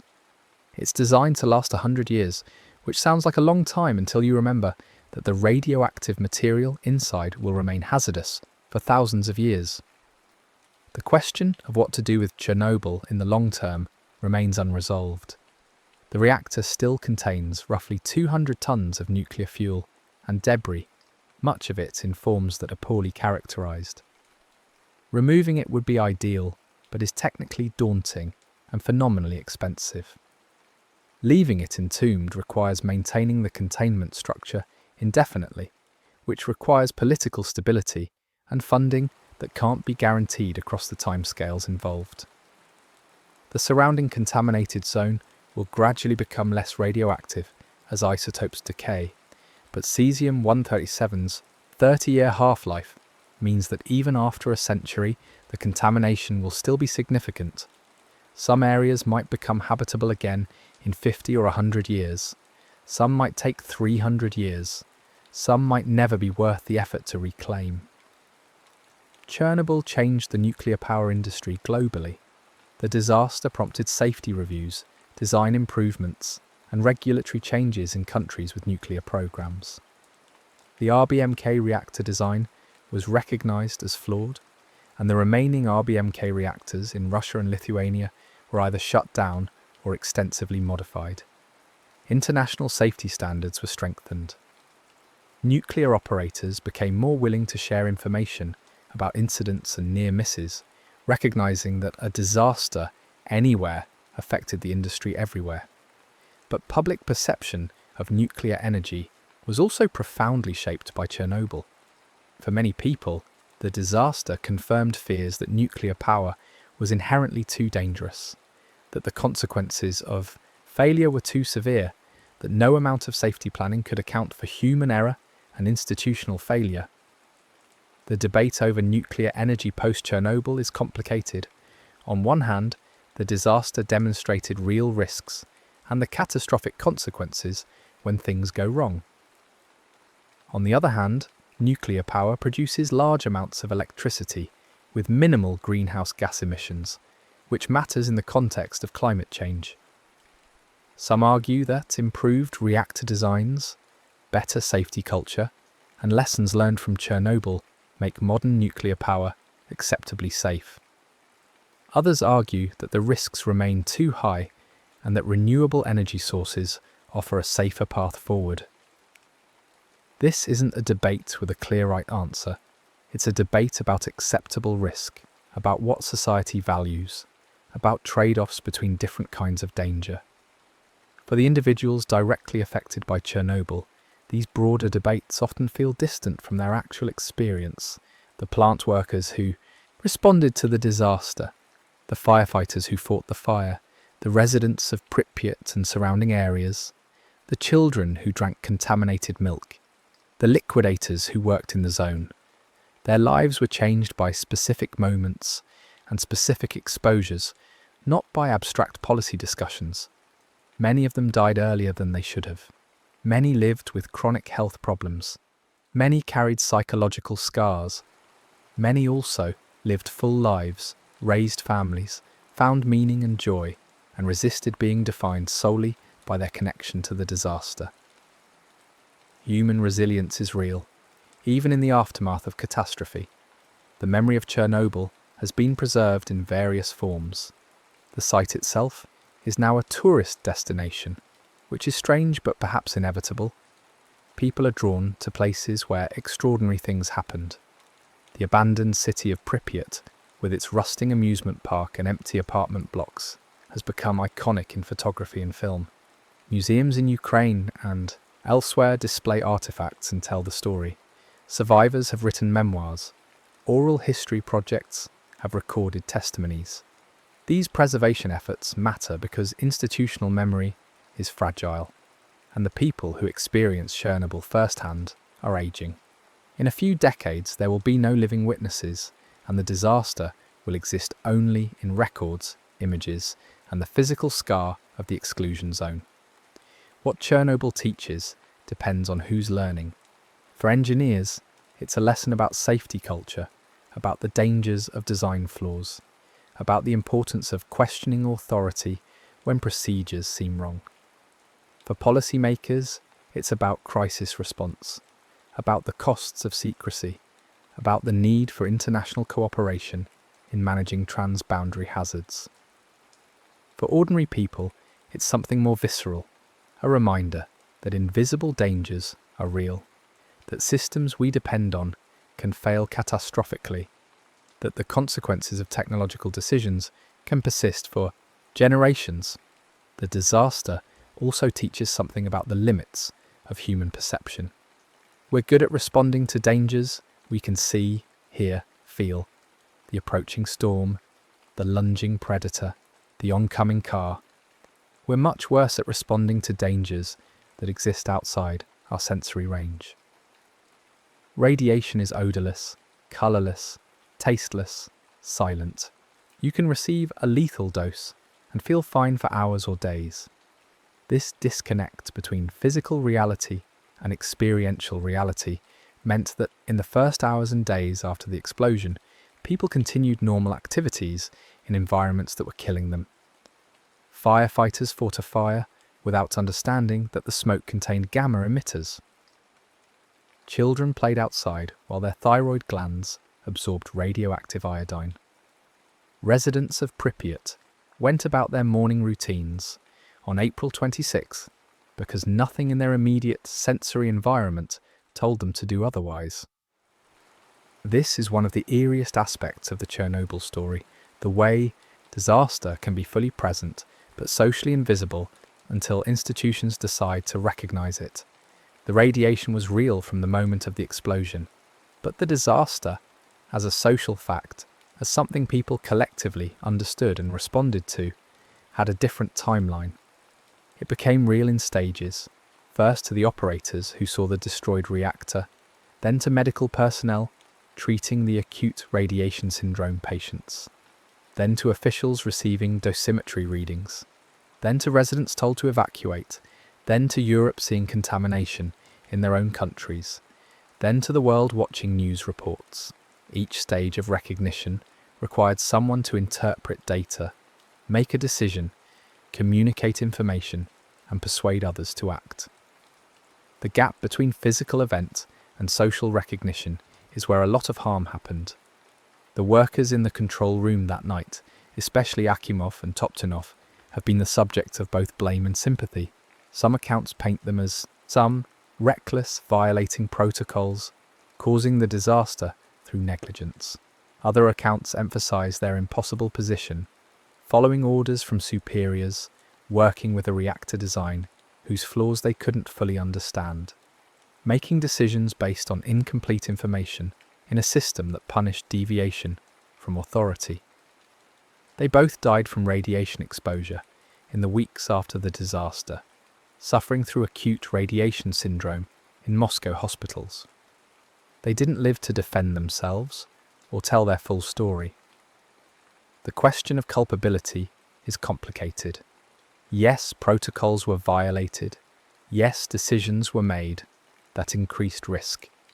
But those decisions were made within a system, a political system, a technological system, an institutional culture that set them up to fail. Dyatlov, who survived, faced criminal charges and served time in prison. He maintained until his death that the reactor explosion was caused by design flaws, not operator error, and that he and his team were scapegoated for institutional failures. There's truth in both narratives. The operators did make decisions that contributed to the accident, and the reactor design had inherent instabilities that should never have been allowed in a commercial power plant. Assigning blame in complex systems failures is often an exercise in choosing which level of causation to emphasize. You can blame the operators for their actions that night. You can blame the designers for creating an unstable reactor. You can blame the regulators for approving it. You can blame the political system that prioritized rapid nuclear expansion over safety. All of these factors contributed. The people of Pripyat, in many ways the disaster's most visible victims, didn't make any decisions that contributed to the accident. They were simply living near a power plant that failed. Their victimization was complete and involuntary, yet their lives were profoundly altered. The children who grew up in evacuation, who never saw their childhood bedrooms again, who lost the continuity of place that most people take for granted. What do you say to them about why this happened? That a test was poorly planned? That a reactor had design flaws? That bureaucracy moved slowly? None of those explanations restore what was lost. The disaster also revealed the deeply interconnected nature of modern technological systems. The Chernobyl reactor didn't exist in isolation. It was part of an electrical grid that powered cities and industries. It was part of a Soviet nuclear program with political and military dimensions. It was part of a global nuclear industry that shared designs and expertise. When it failed, the consequences rippled outward, electrically, environmentally, economically, politically. Other countries had to reassess their own nuclear programs. Global food trade was disrupted. Scientific research was redirected. Insurance policies were rewritten. A single event in one location reshaped countless systems worldwide. There's also a strange temporal quality to Chernobyl's impact. The disaster happened in a specific moment. Those explosions at 1:23 on April 26, 1986. But its effects have unfolded across decades and will continue for centuries. The iodine-131 exposure was acute, lasting weeks. The cesium-137 contamination will persist for generations. The geopolitical and cultural impacts are ongoing. People are still getting sick from exposures that occurred nearly 40 years ago. The new safe confinement will need to be maintained for a century. The spent fuel and contaminated materials will remain hazardous for millennia. How do you hold in mind a disaster that spans timescales from seconds to thousands of years? One of the recurring themes in survivor testimonies is the sense of betrayal, not just by the reactor that exploded, but by institutions that were supposed to protect them. People trusted that nuclear plants were safe because they were told they were safe. They trusted that if something went wrong, authorities would act quickly to protect citizens. They trusted that their government wouldn't lie about dangers that affected their children's health. Chernobyl broke those trusts in ways that went beyond the physical damage. It created a pervasive cynicism about official information, a suspicion of technological optimism, a sense that ordinary people were expendable in the calculus of state priorities. This betrayal was compounded by the initial secrecy and misinformation. For the first days, Soviet media said little about the accident. When they did report, it was minimized. The evacuation of Pripyat wasn't announced publicly until it had already happened. Neighbouring countries learned about the disaster from their own radiation detectors, not from Soviet officials. This pattern of secrecy had consequences beyond the immediate harm. It meant people couldn't make informed decisions about protecting themselves. It meant contaminated food entered distribution networks. It meant workers at the plant didn't receive adequate warnings. And it meant that when information finally did come out, it was often disbelieved because the source had already proven unreliable. The later Soviet and post-Soviet governments made efforts to be more transparent, to provide compensation and services, to acknowledge the scale of the disaster. But rebuilding trust is harder than destroying it. People who'd been lied to once had little reason to believe subsequent assurances. When officials said certain areas were safe, people remembered being told the reactor was safe. When evacuation guidelines were issued, people remembered that the Pripyat evacuation came too late.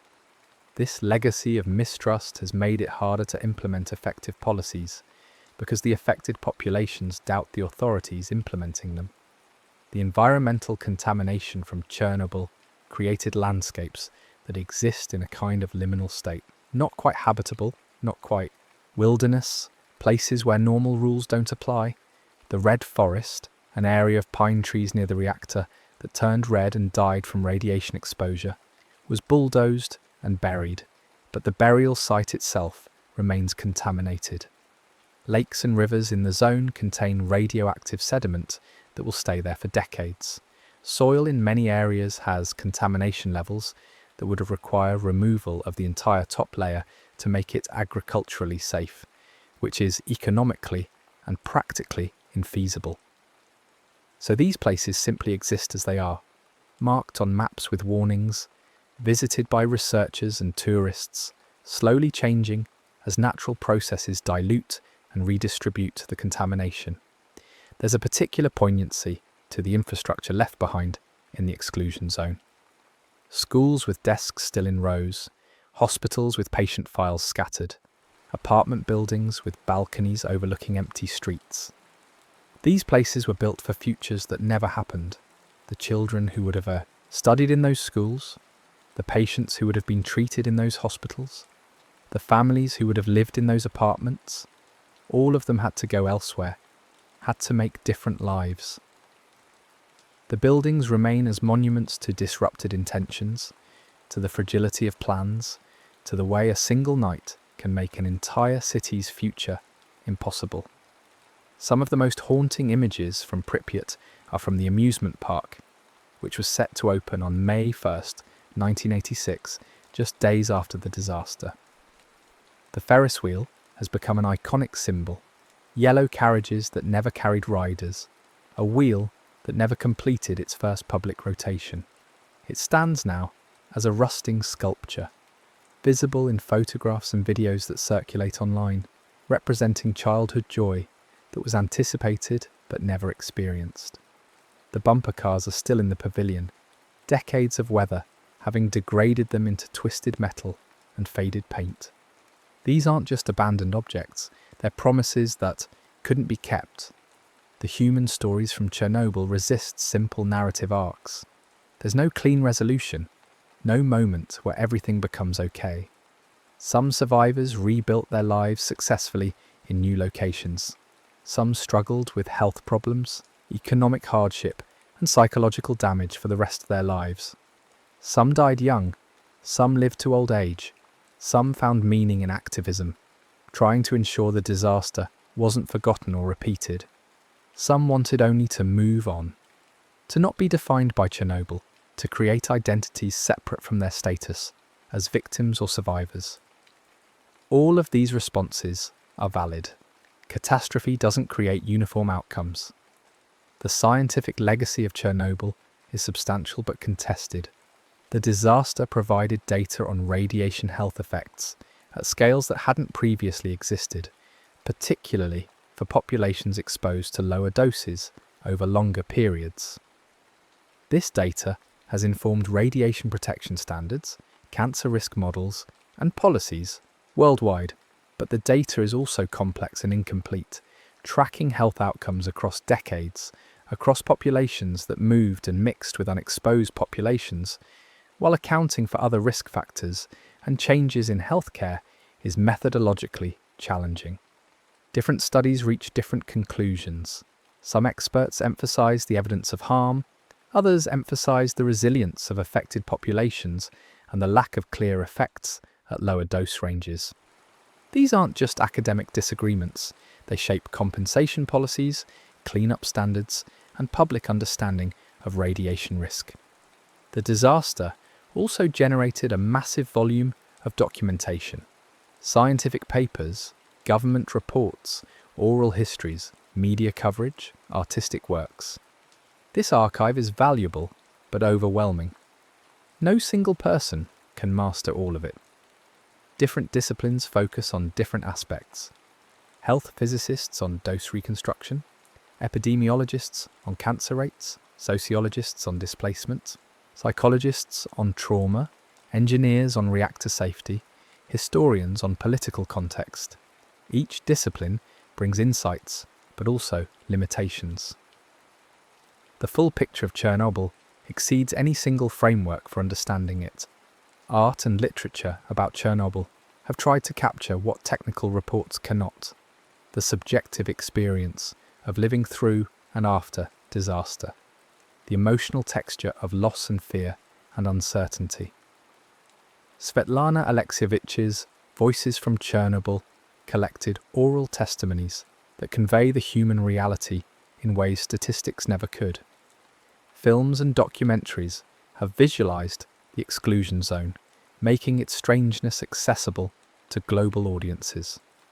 These artistic works serve a different function than scientific analysis. They preserve emotional truth, make abstract suffering concrete, and remind us that behind every number is a person. The question of whether Chernobyl could happen again is complicated. The specific circumstances an RBMK reactor operated in, violation of safety limits during a poorly planned test, are unlikely to recur, especially since most RBMK reactors have been shut down or modified.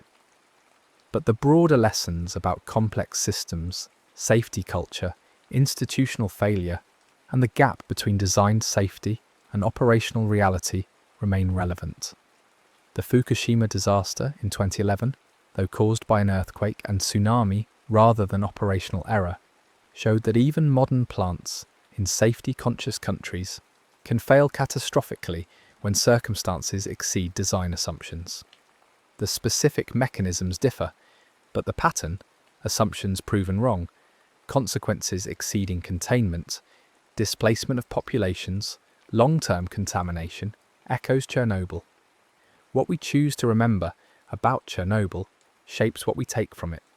If we remember it primarily as a Soviet failure, we might miss the broader lessons about technological hubris and institutional accountability that apply regardless of political system.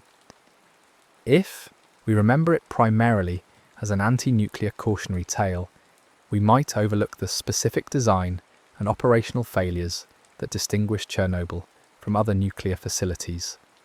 If we remember only the death toll and contamination, we might miss the stories of resilience, adaptation, and life continuing in changed circumstances. The disaster is large enough to contain multiple lessons, and which lessons we emphasize reveals what we think is important. For the people whose lives were most directly shaped by Chernobyl, memory is not abstract. It's in their bodies, the scars from surgeries, the pills they take daily, the medical appointments that structure their years. It's in their geographies, the places they can't return to, the cities where they rebuilt lives, the distances between where they are and where they're from. It's in their families, the relatives who died, the children who grew up as Chernobyl kids, the stories told and retold until they become part of identity. They don't have the option of forgetting. The youngest evacuees from Pripyat, those who were children in 1986, are now middle-aged. They have their own children. Some have grandchildren. The disaster is receding into generational memory, becoming history rather than personal experience for more and more people. But the physical legacy persists. The exclusion zone exists. The new safe confinement stands. Radiation levels continue to be monitored. The waste that was created that night remains dangerous, and will remain dangerous long after everyone who lived through the disaster has died. There's something deeply unsettling about creating a problem that outlasts the people who created it by orders of magnitude. The engineers who designed the RBMK reactor are dead.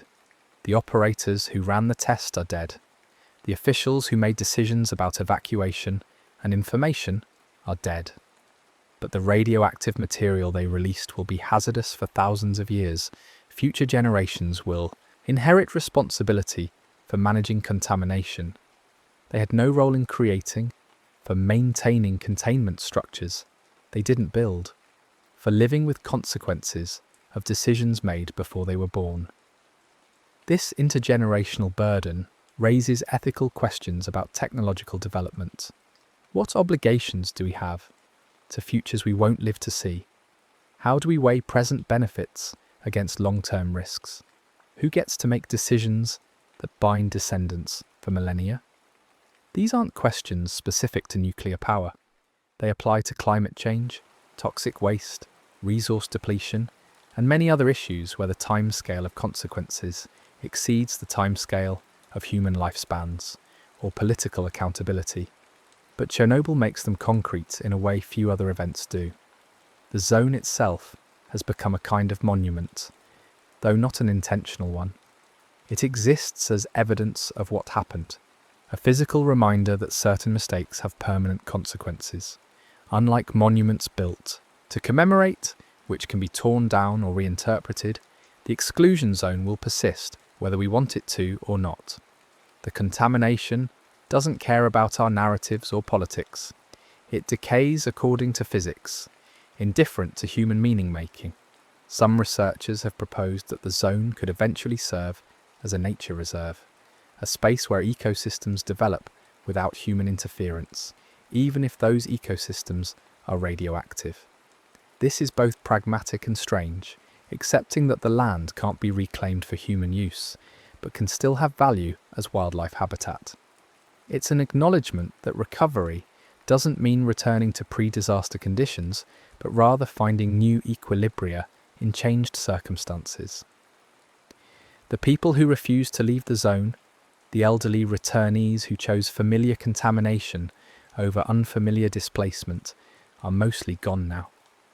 They lived out their final years in their villages, maintained their homes, kept their routines, and died on their own terms. Their choice was personal and shouldn't be romanticised as some profound statement, but it does illustrate that risk is always contextual. For someone in their 70s, the long-term cancer risk from low-level radiation exposure might be less important than the immediate psychological and social costs of displacement. They made a calculation that prioritised quality of life over quantity, autonomy over safety. Society doesn't usually offer elderly people that choice, but Chernobyl's strange geography created a space where they could make it. The disaster has also affected global nuclear policy in indirect ways. It strengthened the anti-nuclear movement in many countries, contributing to decisions to phase out nuclear power or not build new plants. It made nuclear accidents a political liability, something governments feared not just for the direct consequences, but for the public backlash. This political context has shaped energy policy for decades, though the rise of climate concerns has complicated the picture. Some former nuclear skeptics now argue that climate change is a greater threat than nuclear risk, that modern reactor designs are safer, that emissions-free baseload power is needed. These debates will continue, with Chernobyl invoked by both sides as proof that nuclear is too dangerous, or as proof that old Soviet reactors were dangerous, but modern ones aren't. The workers who died in the immediate aftermath of Chernobyl, the firefighters, the operators, the plant staff, died doing what they thought was necessary. They weren't suicidal. They weren't ignorant. They were trying to contain a disaster, to protect others, to fulfill responsibilities as they understood them. The fact that their efforts were sometimes futile, that some of them received lethal doses trying to pump water into a destroyed reactor, doesn't make their actions meaningless. It makes them tragic. Tragedy isn't about bad people doing bad things. It's about people trying to do right within circumstances that make right action insufficient. This distinction matters when thinking about culpability and commemoration. The operators in the control room that night made errors, but they were also victims. The firefighters who responded to the flames showed courage, even though their courage couldn't save them. The liquidators who worked in the zone accepted risks, though often without full understanding of what they were accepting. Holding these multiple truths simultaneously, agency and victimhood, heroism and futility, responsibility and circumstance, is necessary to understand the human dimensions of disaster. The technological dimensions are clearer but still complex. The RBMK design had known flaws. The positive void coefficient, the way the reactor became more reactive when water turned to steam, was inherent to the design and created instability at low power. The control rod design with graphite tips was a documented issue. The lack of a robust containment structure was a cost-saving measure that became catastrophic. These weren't secrets. Soviet nuclear engineers knew the limitations of their designs. But knowledge doesn't automatically translate to action. Fixing the problems would have been expensive, would have required shutting down reactors, would have been politically difficult.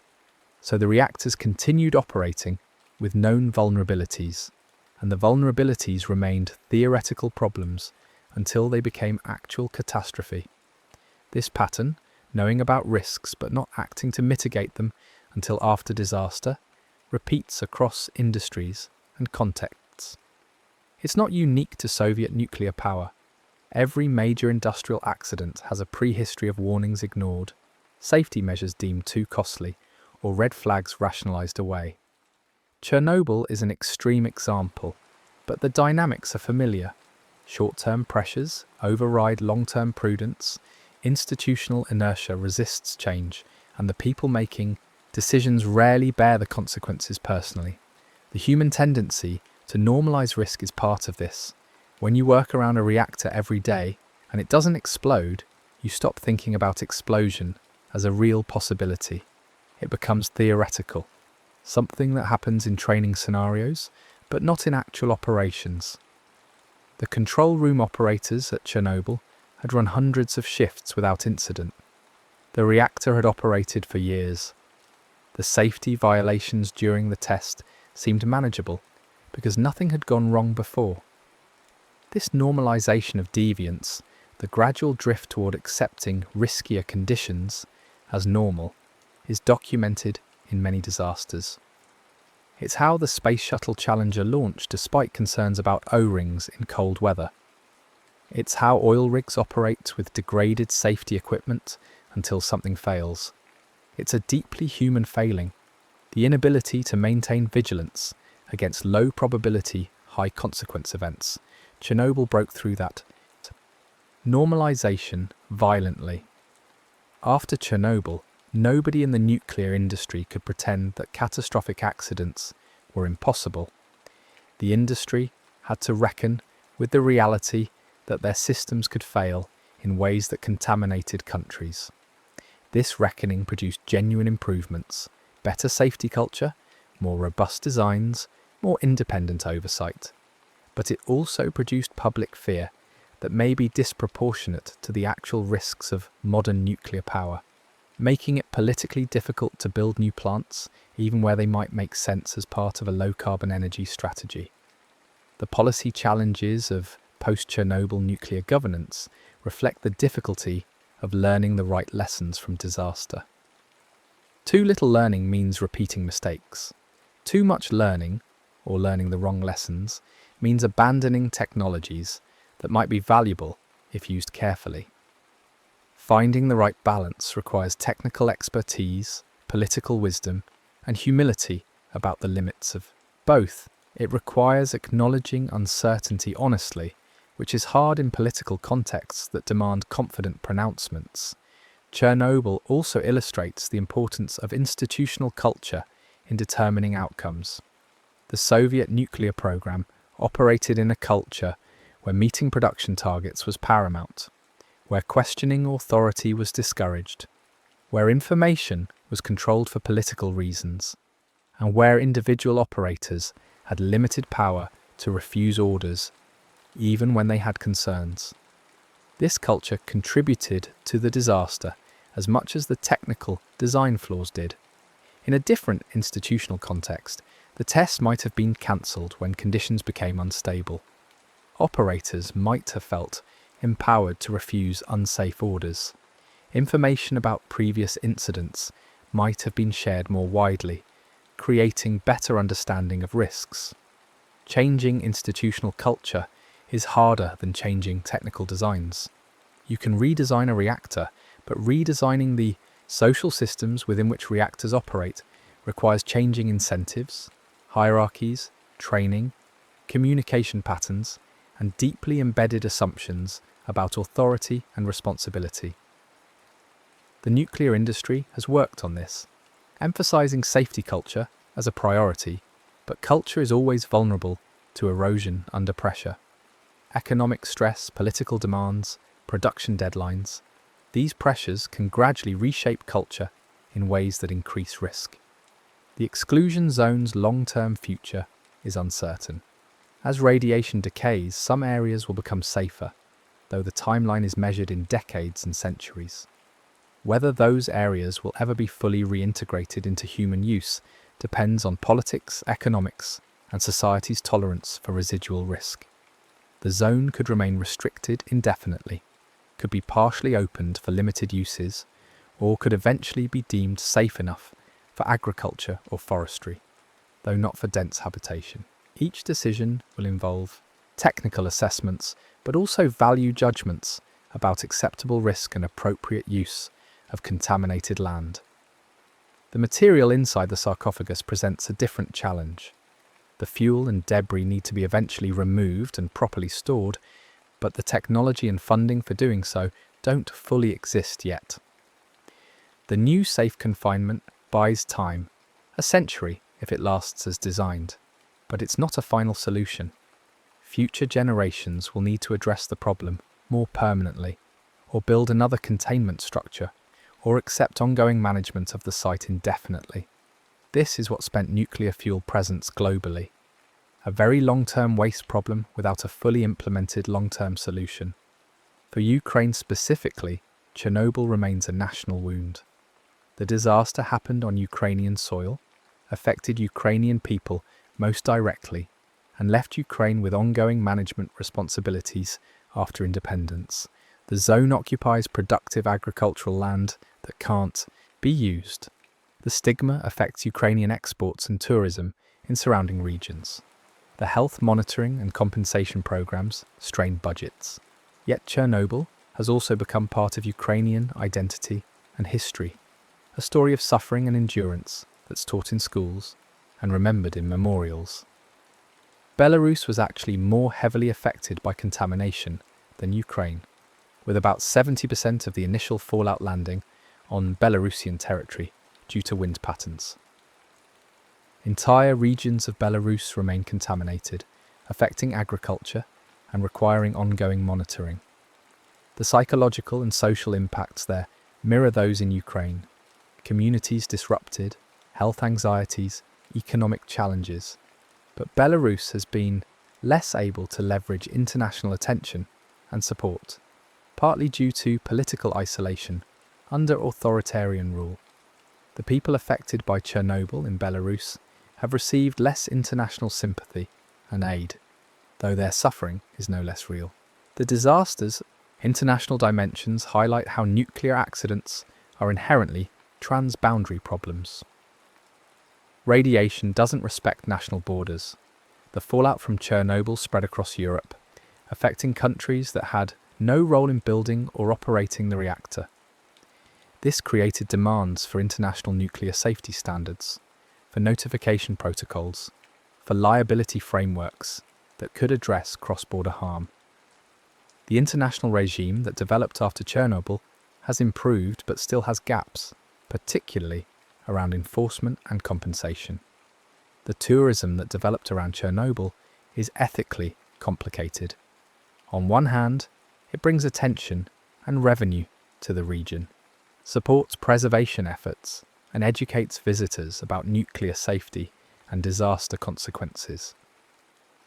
On the other hand, it can feel exploitative, turning tragedy into entertainment, reducing complex history to photogenic ruins, creating demand for increasingly sensational tours.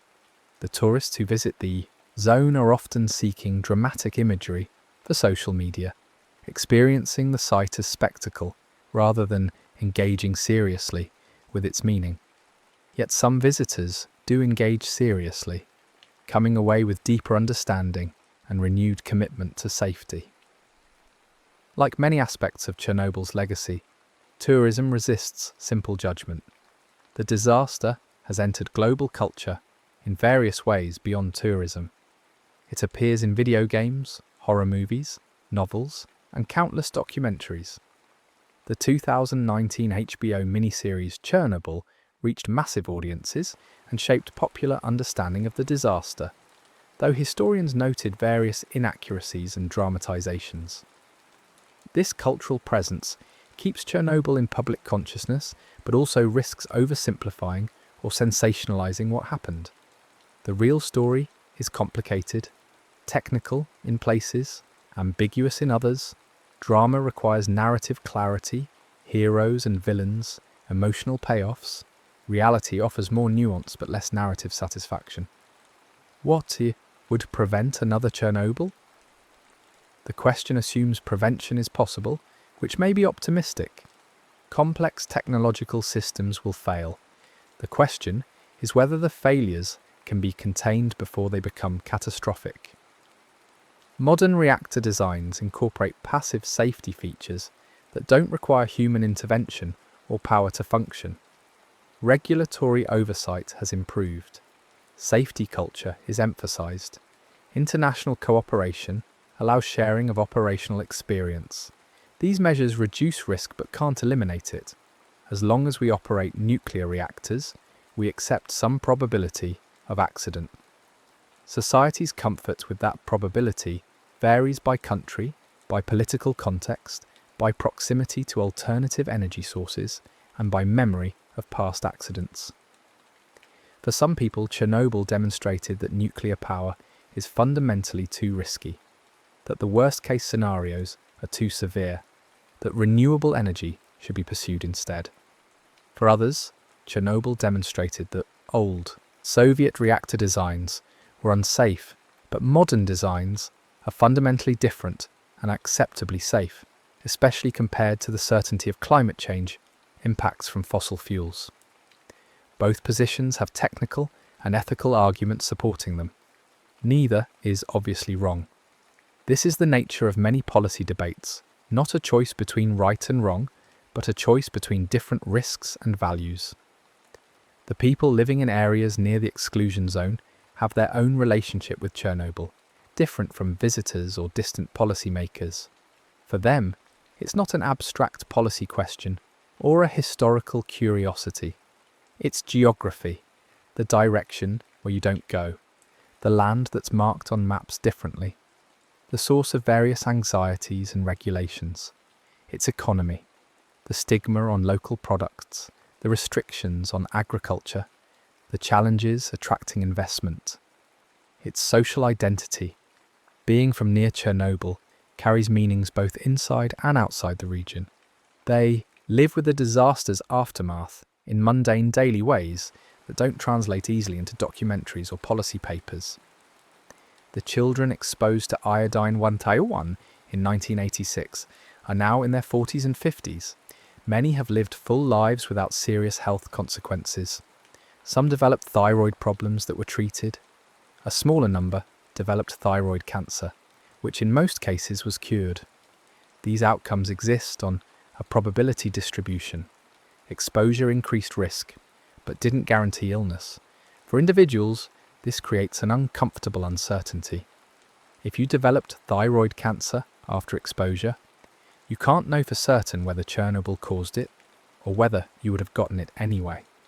This uncertainty affects identity, medical care, compensation claims, and psychological well-being. The debate over long-term low-dose radiation effects continues in scientific literature. Some evidence suggests that even small doses carry some cancer risk, supporting the linear no threshold model that underlies most radiation protection standards. Other evidence suggests that at very low doses, biological repair mechanisms might prevent most damage, or that other health factors overwhelm any radiation effect, making precise risk calculation impossible. This scientific uncertainty translates to policy uncertainty about evacuation thresholds, cleanup standards, and compensation eligibility. Different countries affected by Chernobyl made different decisions based on different interpretations of the same contested evidence. For the liquidators, many of whom were conscripted and had little choice about their participation, the long-term health outcomes have been mixed. Some studies show elevated cancer rates and other health problems in liquidator populations. Other studies find less clear effects, especially for those who received lower doses. Individual liquidators face the same uncertainty as other exposed populations. Was my illness caused by Chernobyl? Would I have gotten sick anyway? The lack of clear answers is frustrating and makes it harder to prove disability claims or seek compensation. Compensation systems in the former Soviet states have been inconsistent and often inadequate. Benefits exist on paper, but may not be funded reliably. Proving eligibility requires documentation that may not exist or may have been lost in bureaucratic chaos following the USSR's collapse. The systems also create perverse incentives, where people have reasons to identify as victims even when their actual exposure was minimal, because victim status provides access to benefits. This isn't to minimize genuine suffering, but to note that post-disaster compensation systems create their own complicated dynamics. The scientific research conducted on Chernobyl populations has been valuable, but also ethically fraught.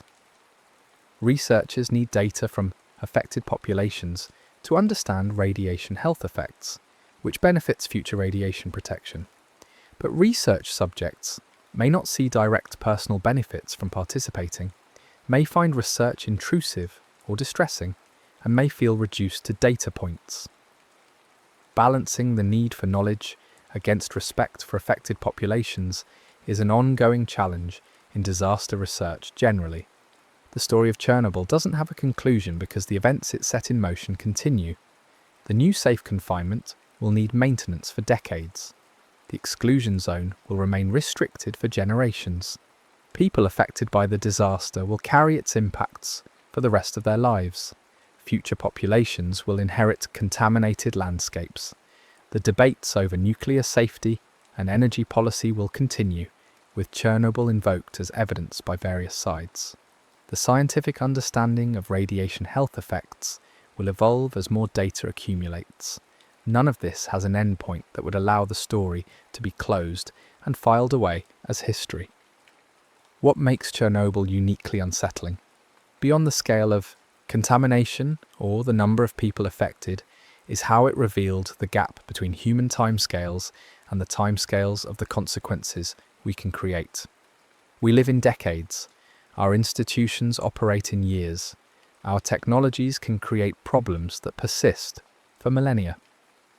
This mismatch between the speed at which we can cause harm and the duration of that harm is central to many modern risks, from nuclear waste to climate change to persistent chemical pollution. Chernobyl demonstrated that invisible threats are real, that catastrophe doesn't always announce itself in ways we're evolved to recognise, that the most consequential dangers can unfold quietly while people continue their routines unaware. The firefighters climbing onto that roof didn't feel their chromosomes fragmenting. The children drinking milk didn't taste the iodine or 31. The residents of Pripyat didn't smell the radiation drifting through their town. They had to be told the danger existed, and whether they protected themselves depended on whether institutions chose to inform them promptly and honestly. This is why institutional trustworthiness matters so much in technological society. We can't personally verify most of what we're told about invisible risks.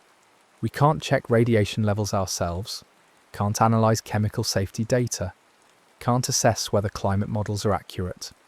We depend on institutions, government agencies, regulatory bodies, scientific organisations to tell us the truth about dangers we can't perceive. When those institutions fail, when they lie or conceal information or prioritise political considerations over public safety, the consequences can be catastrophic. Chernobyl broke trust not just through the disaster itself, but through the initial secrecy and misinformation that prevented people from protecting themselves. Rebuilding that trust after it's broken is enormously difficult. People who've been lied to develop healthy skepticism that can unfortunately harden into reflexive distrust of all official information. Finding the balance, maintaining appropriate skepticism while still engaging with institutional knowledge is psychologically challenging. For many people affected by Chernobyl, the experience created a permanent wariness of government assurances about safety, a wariness that has shaped their relationship with authority ever since. The children who were evacuated from Pripyat as young children have only fragmented memories of the city.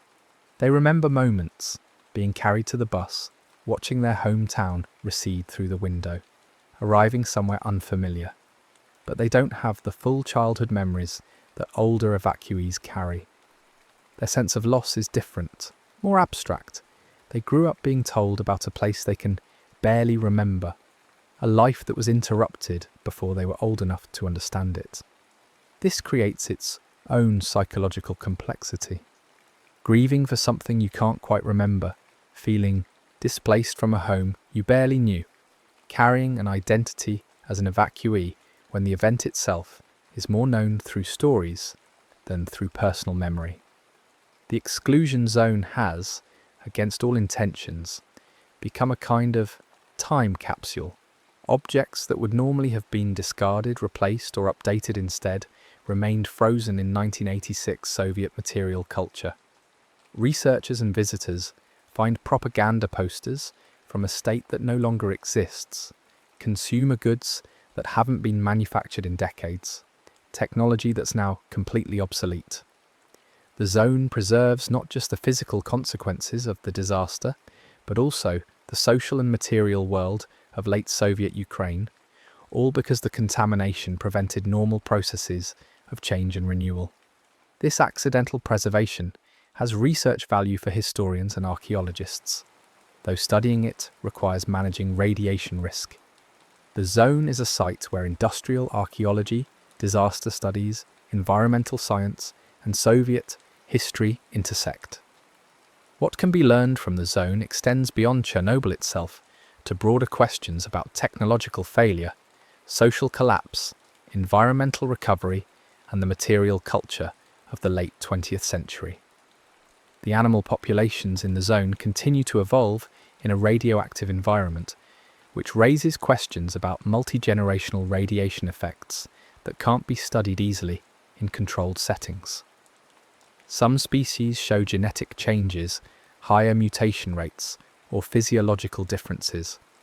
Whether these changes are harmful, neutral, or possibly adaptive depends on the species and the specific changes. The zone has become, inadvertently, a natural experiment in radiation ecology. This research is valuable, but also ethically complicated. We're learning from harm we caused, from an environment we contaminated, from animals that had no choice about their exposure. The human survivors of Chernobyl grow older. Each year, fewer people remain who remember the disaster firsthand. Eventually, direct memory will be gone, and Chernobyl will exist only in recorded history, physical traces, and cultural memory.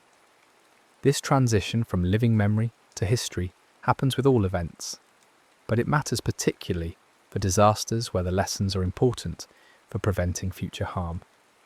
How do we preserve not just facts, but the emotional and visceral understanding that eyewitnesses carry? How do we keep Chernobyl meaningful to generations who have no personal connection to it? Memory preservation efforts include oral history projects, museums, archival collections, and educational programs. These are important but incomplete.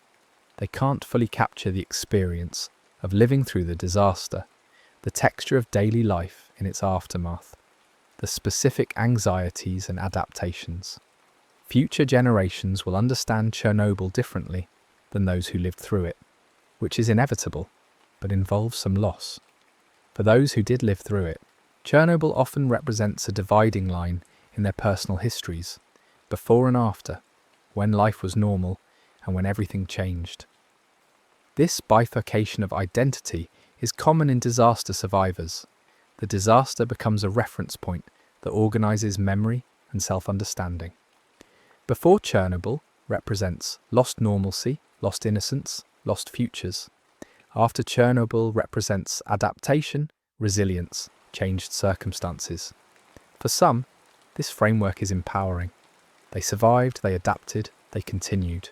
For others, it's limiting. They're permanently defined by victimhood, unable to escape the disaster's shadow. The question of how to remember Chernobyl remains contested. Should it be remembered primarily as a technological failure, a political failure, an environmental catastrophe, a human tragedy, or a cautionary tale? Each framing emphasizes different aspects and suggests different lessons. Technological framing emphasizes design flaws and safety culture.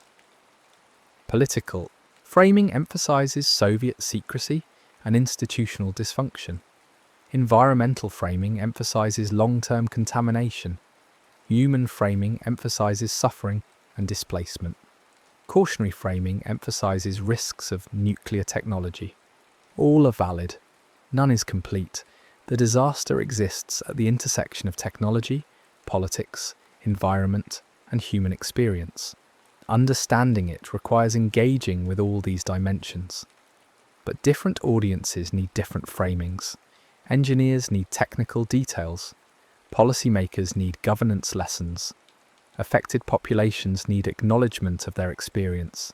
Students need context. Each framing serves a purpose but risks oversimplifying if presented as the only important perspective. Chernobyl resists simple narratives. It wasn't just operator error, or just design flaws, or just institutional failure. It was all of these, compounding. It wasn't just acute radiation deaths, or just long-term contamination, or just social disruption. It was all of these, creating layers of harm. It wasn't just a Soviet problem, or just a nuclear problem, or just a historical event. It connects to ongoing issues of technological risk, institutional trust, and intergenerational responsibility.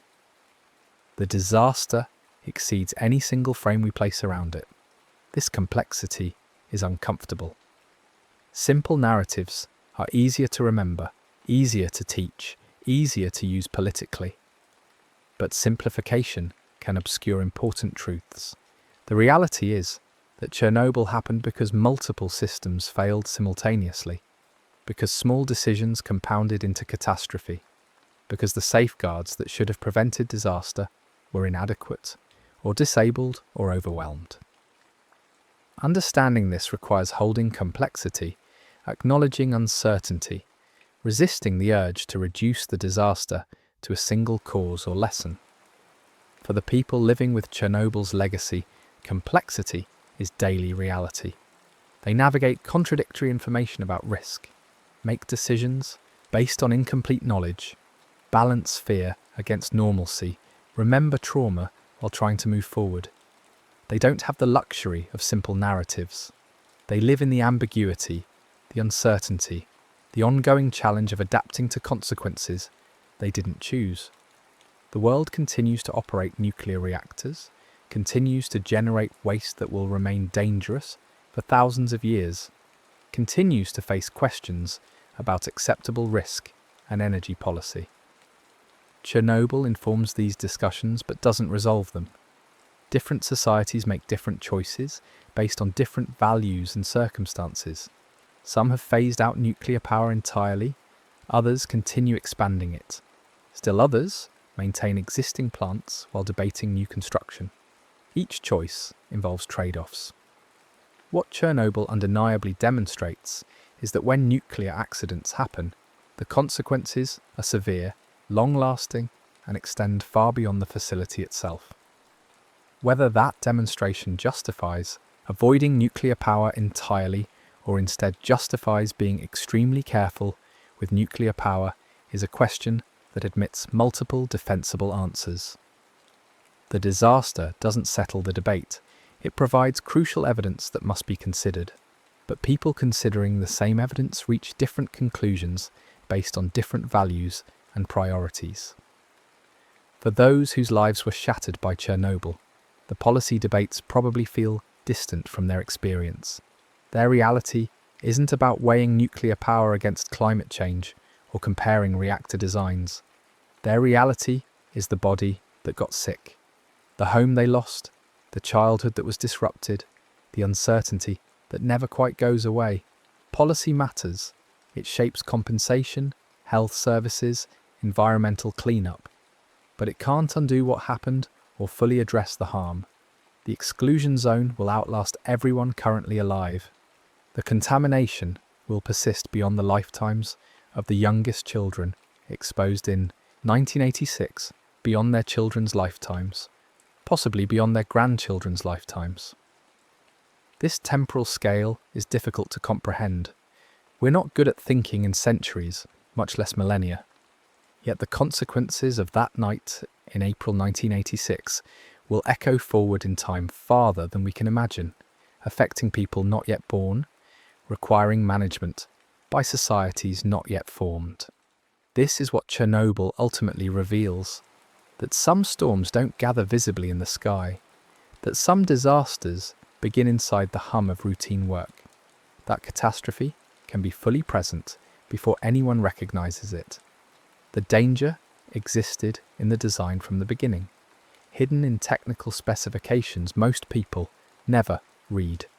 It existed in the institutional culture that prioritized production over safety. It existed in the gap between procedures on paper and procedures as practiced.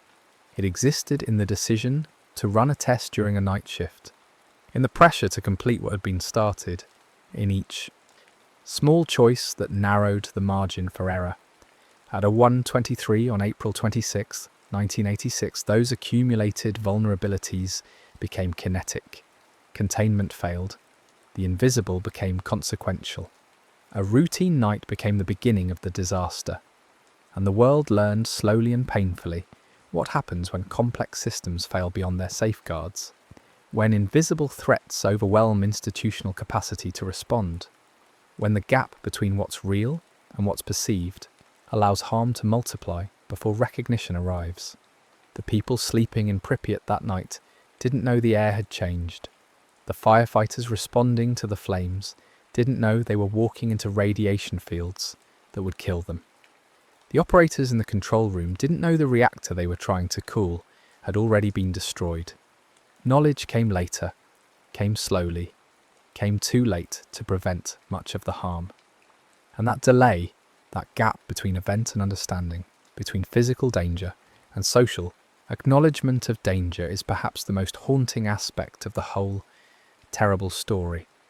Some disasters announce themselves unmistakably, others arrive quietly, invisibly, requiring instruments and expertise to recognize, demanding trust in institutions to communicate honestly. Chernobyl was the latter kind, and the consequences of that invisibility are still unfolding, decades later, in landscapes that remain contaminated, in bodies that remember exposure, in memories that can't be erased. The zone stands empty now, silent except for wind and wildlife. A monument built not from stone, but from absence, from all the futures that were interrupted when one night, inside a routine safety test, the ordinary became irrevocable, and the world learned what invisible can mean. The next story is about to begin. Please relax and enjoy.